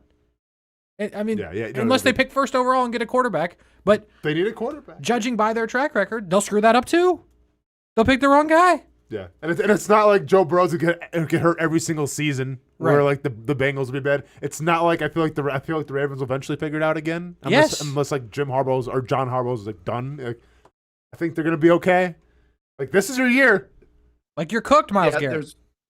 There's one other thing here that's interesting about Cleveland is they're just wasting a lot of good stuff. Think about, they had Chubb, right, for those years. He was leading the league in rushing, and they wasted him. Yeah. They had big offensive lines kind of wasted. I think they made the playoffs one of those years or something. But yeah, it's like so in your face when you see teams wasting years. I mean, it's kind of like if you want to talk about baseball, it's like, are the Yankees wasting Aaron Judge years? Well, yeah, he's 34 now, and they haven't won a World Series with him. So it's kind of like it feels to them they're wasting on a different level, by the way. They make the playoffs every year. They at least have a chance. But I think some of the Browns players that they've had, some of the guys they brought in the organization are like top tier talent and just waste because they can't get it all together. So it's kind of fascinating what's going on around the league in a couple of different areas where it looks like things are going to explode sooner or later on some of those franchises. And at the end of the day, Casey, and I've said this many times on the show before, Myles Garrett by far is your best player, might be the best defensive player in the entire NFL. If I'm the Browns organization, I don't care what he's requesting, I'm not getting rid of him. Okay? Like, how's it working for Dallas right now with Micah Parsons being in Green Bay? Yeah, I mean, how they looking? See, this is where I disagree with you if I'm Cleveland and I'm go. the GM. Like, you've had Myles Garrett for all these years. What have you won? Nothing. Sure, yeah, absolutely nothing. So if you're trying to win, as Brent just mentioned, it's not just Myles Garrett. You have other defensive pieces that you could get something for. Because I think you could go to the argument, well, insanity is doing the same thing over and over again. We run out of great defense over and over again, and we lose. No, and listen, I hear you, man. But at the end of the day, like, say you trade away Myles Garrett, you get what, a couple first rounders for him? Sure. What are those first rounders going to become? Because your team, I mean, granted, this year's draft so far, Judkins looks like he's the real deal. Mm-hmm. Mason Graham's fitting pretty nicely, so maybe you can draft a little bit now. But I wouldn't rely on that. I would say, you know what? We have one of the best, if not the best, edge rusher in the NFL, and that means something. It's on our jobs now to try to find us an offense to work because our defense can play with anybody. Our offense is just putrid.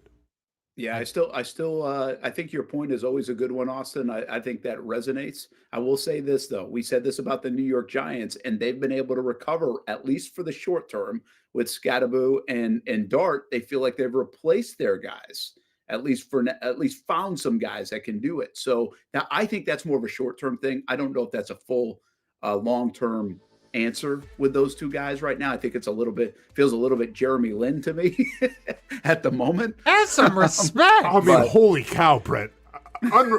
First of all, unreal. But number two, like, I feel like, and I get people are like in Scadaboo though, but like, imagine if you had Saquon, Neighbors, and now Jackson Dart. And I get like Neighbors is hurt. Sure. But imagine next year with Saquon, Neighbors, and Jackson Dart. Might be something.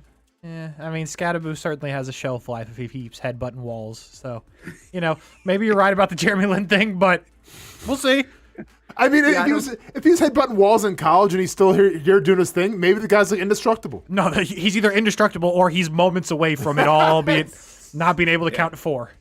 Well, I can promise you this. He's not indestructible. That's going to catch up at some point, but I respect the style for somebody who doesn't really – he just throws – caution to the wind, I guess. Let's take a break. Brent and Austin Show, Action Sports Jax 24/7 Network. What's what? Whatever Casey has planned. Who made this crap? That was Hamby. That was me. Hey, by the way, this is the same person who didn't send me the rundown today because I got a text when I woke up. sent a little email with, a rundown for the show. I was like, great, let me check my email. Didn't get it. I was under the impression I got fired because I hadn't heard from nobody. Nobody replies to my videos I sent in the group chat. Whatever Casey has planned. Casey got traded to Cleveland. I thought I was working at 1010. I almost went to the wrong building. I mean, this going is to Cleveland. Whatever. This is disrespectful. I'm done with it. I can't wait for football season to be over. Get ready, you guys. We will be back from London to Jacksonville, and happy Casey when we come back. When it's time to get a new car for anyone in your family, just remember, nobody but Nimnick, the #1 Buick GMC dealer in Jacksonville. Get the latest price breaks on 2023 and 2024 models or the newest 2025 vehicles in the showroom on Phillips Highway or shop online at NimnickBuickGMC.com 24 hours a day. GMC Sierras, Yukons, and the redesigned Acadias, or get the all-new redesigned line with Buicks. It's nobody but Nimnick, and part of the reason why is this is a first-class buying experience here at Nimnick Buick GMC. You're not just a customer, you're a friend. This is about getting a vehicle that best fits you and getting you on the road, and also helping you and your family down the road. Nimnick has a treating you right guarantee, courtesy, respect, fairness, and most Buicks, GMCs, and Jacksonville's only Car Bravo dealer, nobody but Nimnick. Who has put in the most years and stands behind a better experience? Nobody but Nimnick. GMC. We are professional grade. If you look good, you feel good, and the medical professionals here at Ponte Vedra Vein and Aesthetics are here to make you feel your best. I'm on camera every week, and I have a confession to make. I'm not always confident in my appearance. Can you see my dark circles? Is my makeup highlighting my fine lines instead of covering them up?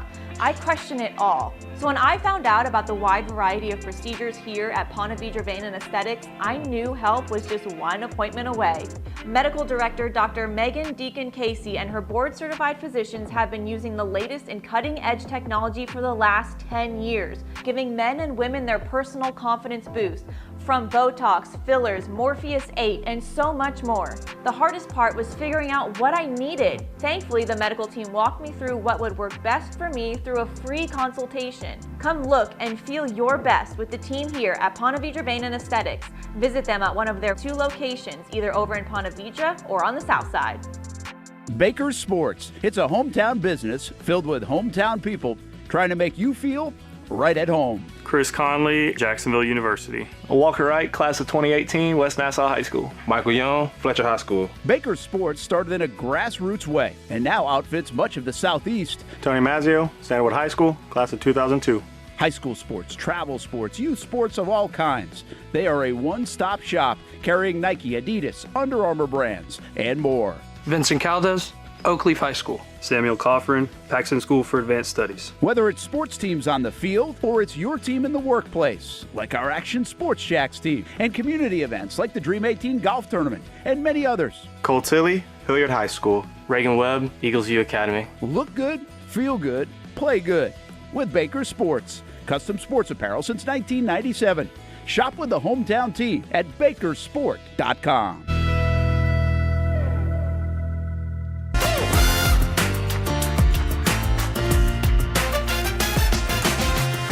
Empower a future, inspire a dream. It's a bold but simple mission for the Jacksonville Police Athletic League known as Jax PAL. Help the next generation of kids in Jacksonville shape a brighter future.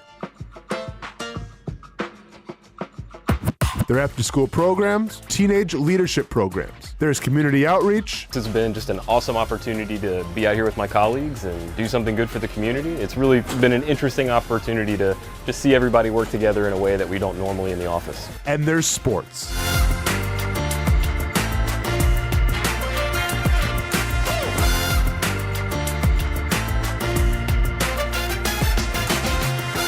There are also ways you can help the next generation with a donation of any kind. Just visit jaxpal.org to get more information. Empower a future, inspire a dream with Jax PAL.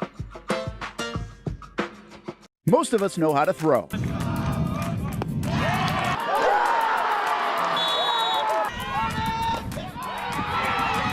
But you need to know what to throw. I'm not talking about footballs, baseballs, softballs. We're talking about those items you need to recycle. Republic Services explains it easy. Recycling simplified. 1. Know what to throw. When in doubt, throw it out. 2. Empty, clean, and dry those materials. It takes an extra minute, but it makes a big difference. And 3, don't bag it. This makes the recycling process faster and more efficient. This is a look at the Republic Services North Florida Recycling Center. You can make this process even more efficient. By utilizing those 3 steps, Republic Services can help you become a better recycler in your home. Learn more at recyclingsimplified.com. Welcome back to the Brent and Austen Show, streaming on the Action Sports Jax 24/7 network. Oh, little wagers. Oh, did we get a Pitts touchdown? No, we did not. Did not get a Kyle Pitts touchdown. Ha ha! Yeah, I don't know about that. We suck at this. We're not good. Well, went over, man. I do think it's important to note that we have strictly done parlays. Like, it's not straight up stuff. So not to say that we're good at it, but I think it but it does come with a caveat there. Oh, my bad, bro. If you could have done a single on something, yeah, you'd have $6. Congratulations, my guy. I mean, well, come on. Yeah, I bet you say we might win a little something. Wouldn't have as many goose eggs. Hey, I had a plus 1,200 one that I was one leg away from getting done if the Lions could just, I don't know, play football. But instead they got bullied all night by the Chiefs. So, speak for yourself. I at least was close. Hey, what do you guys get the most mad at? Losing a pick of a game, losing like a final leg of a parlay here. That one. Or losing something in fantasy. Last leg of a parlay. In real life, obviously. I mean, here is whatever. But like when real U.S. currency is on the line. Like last night, I'll give you one. I had 5 legs in that Bills game. Casey, this is craziness. No. Listen, it was all very, very reasonable. Okay. Longest reception, Bijan Robinson, over 14.5. Oh, you enjoyed that one. Dawson Knox, touchdown. Okay, fair. Drake London receiving yards because they had no other receivers. I mean, what are you talking about here? Mooney was out. And then I had Dawson Knox, 2+ catches, 25+ yards. He caught 1 football in the first drive, which scored a touchdown. For like 18 really get yards. those confidence up? I sat for 3.5 quarters needing 1 catch for 6 yards from Dawson Knox. He did not get it. Oh, called that the DJ Moore effect. You know, where I had the alternate DJ Moore over 4 receptions. Yeah. Had 3 in the first quarter. Yep. Yeah, we'll just ride it to 3 and get hurt and go in the ambulance at the end of the game. I had By the way, I had yards in that one, so that worked. There's not one other player that it's the DJ Moore experience. The guy comes out limping at least 5 times a game. Yeah. He'll get a catch, out of bounds, get knocked out, get up, something's up, go to the sidelines. Announcers questioning as he come back in the play. He's in the next series miraculously. Yep. Gets another ball, maybe a jet sweep. Once again gets hit. Now it's the arms, kind of holding it a little bit. Back to the sidelines. Announcers, this might be it. Blue tent comes back out miraculously again. In the next huddle, it's like, I feel, yeah. What are we doing? I feel that way with him because he keeps having unbelievable odds to score a touchdown. Yeah. Like last night he was like plus 270, and I was like, dude, DJ Moore's good. He can score. Yeah. And especially at prime time. Prime time DJ Moore. It could happen. And I feel like a little bit like ETN in like his, not his real rookie season, but the year that he finally played for the Jags. Like every time he got hit, it felt like he just got demolished. Yeah. I feel like that with DJ Moore. DJ Moore is not that big, and I feel like he's constantly just getting hit sticked. And I'm like, come on, God, just get in the end zone. And by the way, I don't know if you watched the whole game. He got down to 1 at one point. I don't know if you needed him to score it. But he ran like a jet sweep. I just needed him to catch it. Yeah, jet sweep down at the 1. And I was like, what if he scored? Yeah. By the way, ETN is still getting popped like that. He gets hit, man. I mean, that's a weird thing. Is that a certain thing, Austen? Is that like a running style? Is he too tall? I think if you run upright more, I guess maybe, right? Because like once again, maybe size has something to do with it. We don't see Derrick Henry really getting popped a lot, not really. That's Ventrell Miller coming after him. But yeah, I mean, I think maybe like running upright, because there's certain running backs that are just. They know how, and Mojo used to always tell me this, like you have to know how to take a hit and you have to know how to fall. To be a long, tenured running back, if you will. And maybe ETN's still learning that. Well, somebody tell DJ Moore too. Someone tell DJ Moore that. DJ Moore does not.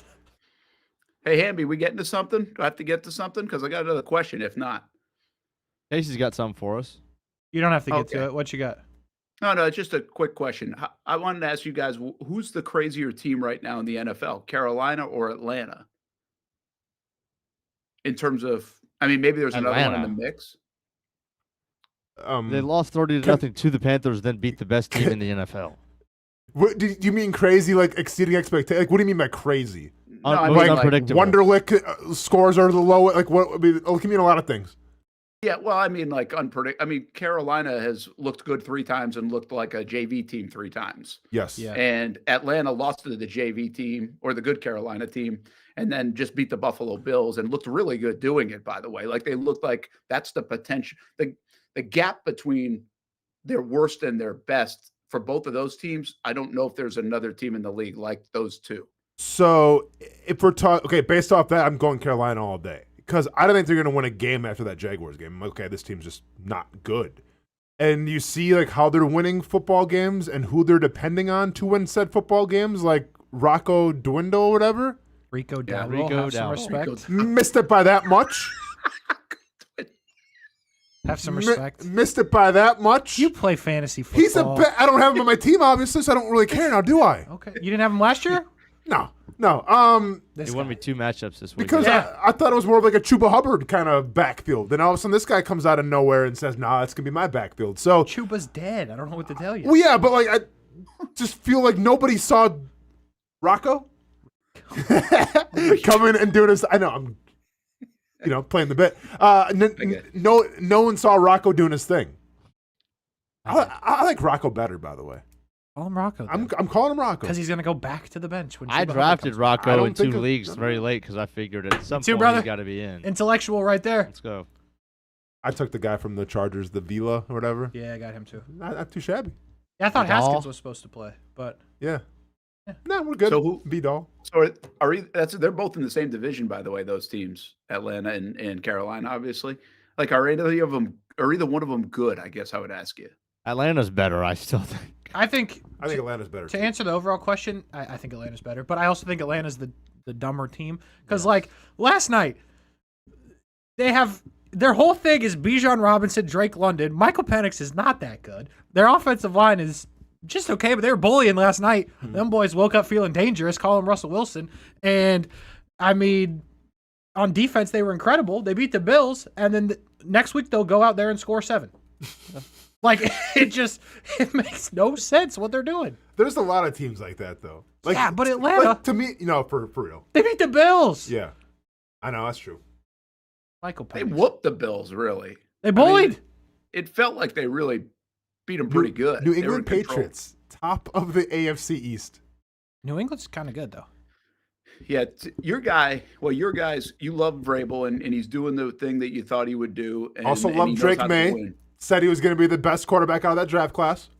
Drake May, by the way, is like really now like 4th in MVP odds, by the way. Yes. Is Drake May. Yeah, he is. I will say this again. I told you guys this either 2 years ago or last year. I think it was last year. I've factored in the schedule more than ever. Then I've covered the NFL in the last couple of years. It finally hit me. And the NFL is helping the Patriots out in that regard, right? Coming off a bad year. I think, you beat the Bills and you get the Saints, right? Like, so, and now you don't really play anybody the next few weeks. It's like it adds up right now to be a pretty good situation where then you can build off that. And they might be 7-2 before you know it. And now you're like a good football team and you believe you're a good football team and you probably believe you're better than you really are based on getting a nice part of the schedule and playing some pretty good ball on top of it. So I don't know how great they are, but they're certainly playing some pretty good ball right now. And the Bills win was really impressive. They've got a huge win on their resume and going to Buffalo on a Sunday night. I'm done with the Bills. Forget it. You're done with it, huh? I'm done with them. They're fake. Not going to the Super Bowl. Okay, who's more fake, Bills or Eagles? Bills. Oh, Casey. Bills. Casey. How are the Bills real? How are the Eagles real? I didn't say the Eagles were real. I said the Bills worked. Okay, so I'm going to give you the benefit of this doubt. The Eagles, at least I could look at them on paper and be like, okay, like Jalen Carter didn't play. They'll eventually figure it out. And like AJ, if it doesn't go well for the Bills, like what do the Bills have to hang on to? We're saying Keon Coleman, I guess? That's what I'm saying. Bills are fake. Known fakers. If James Cook doesn't run for 16 a carry, there's nothing there. They got bullied last night by Atlanta. I can't get over that. They got bullied. Yeah, they did. And they're supposed to be able to play some defense, from what I understand. They don't. I'm out on the Bills. Done with them. Crazy. Trivia. Hamby, who do you like? Who's more fake good team? Eagles. See, I feel like the Eagles figured it. I feel like they have the ability to figure it out more. Because to your point the quarterback. about Buffalo, like yeah, Khalil Shakur and the boys, who have been good, but like I trust more that they're going to figure out how to get A.J. Brown going. No, I trust more like eventually, yeah, they'll figure it out. You know, they'll get, hey, Saquon, maybe don't use you so much. Right. A.J. Dillon or somebody, come on in. Like, I do think they'll figure it out. In Buffalo, I'm not sure what you have to figure out. Yeah. Like, if you can't run the football, you're a different team. It's almost like the Jaguars. When the Jaguars can't run the football, it's an issue. Yeah. Yeah, that's a good point. I didn't hear it. Didn't hit me until I just said it out loud that those two teams have lost 2 in a row, and many people would have had them in the Super Bowl. You know, and not to say they can't get there. By the way, they're probably good enough to be able to build back up. But Bills and Eagles not so hot right now for sure. Who's everyone's Super Bowl prediction so I can make fun of them if it's bad? I had the Bengals. Okay, sorry, Casey. Condolences. What, did you have the Bengals and who else do you have? I'm pretty sure I had the Bengals to win. I don't remember. Okay. Oh, Packers, right? Okay. A lot of us had the Packers. I'm pretty sure Bengals, Packers. Yeah. I had Bills, Packers. Austin had Chiefs, Lions. Brent had Ravens, Packers. And Casey had Bengals, Packers. Wait, who did Brent have? Ravens, Packers. Get him out! Worse than the Cowboys and Jets. Get him out. You didn't get it last year. I had the Jets to make the playoffs this year. So I know. Well, we had them going to the Super Bowl last year. Sure. I had the Jets Cowboys last year. Yep. One Aaron Rodgers flag wave really changed that quickly for you. Here's the thing. We've established with Brent, and I don't know if you guys clown him or what, but I said this to him last week. He's just saying things to say things. He said 6 times last week that Florida was going to beat Texas A&M. Did you guys clown him for that? Did you guys pull that tape? No, we didn't. I sat right there, and I said to him, "You're just talking to talk." And then you guys, he gave me a dirty look like he does, and then they went out there and got boat raced. So let's pull all that tape. We only said I said it like 14 times. We said we were pulling the tape only if they won. Oh, okay. Fair. Check in tomorrow. I did. Yeah, check in tomorrow. All right, we got to get out of here. We'll be back at it tomorrow, and you guys have a good. What's that? No, you're good. No. Send us home, Brent. Casey, I thought Casey had a game or something. Send us home, my boy. Well, he said I could ask my questions. Yes, yeah. And then we got too into it. So now he doesn't have any homework for tomorrow. No, I do. This was a terrible bit. Good job, Brent. Take us home, my guy. Let's get out of here. Hey, by the way, he might be on Club 904 with me, O'Brien, coming up next. I don't know. He's not going to be. He could pay off his debt before me. Oh, you didn't even do it? No, you didn't do it. Of course I didn't do it. End the show. I'll be so disappointed. We'll be back. If you don't see a pit, it ain't legit. When you hear that, you think Bono's Pit Barbecue, a staple in Northeast Florida now for 75 years. A place that feels like home with friendly service, a meeting place for friends, family, or business occasions. On the menu, the corn nuggets are a favorite in our house, but there's something for everyone. Sandwiches, platters, salads, sides, desserts, and family feasts. You see Bono's all over the place in Northeast Florida. You know, there are almost 20 locations in the Jacksonville area now, so stop on by, sit down, and dine in with Bono's. You can also take it to go. There are drive-thrus in many of the locations, and they have delivery options too. Just download the Bono's app to make things easy. I signed up for the loyalty program, and you can too to get special offers. If Jacksonville is home, few things feel more Jacksonville than Bono's Pit Barbecue. Celebrate 75 years and many more to come. Bono's Pit Barbecue. If you don't see a pit, it ain't legit. People helping people. It's at the core of what Alive Credit Union is all about, and it's been that way for over 70 years.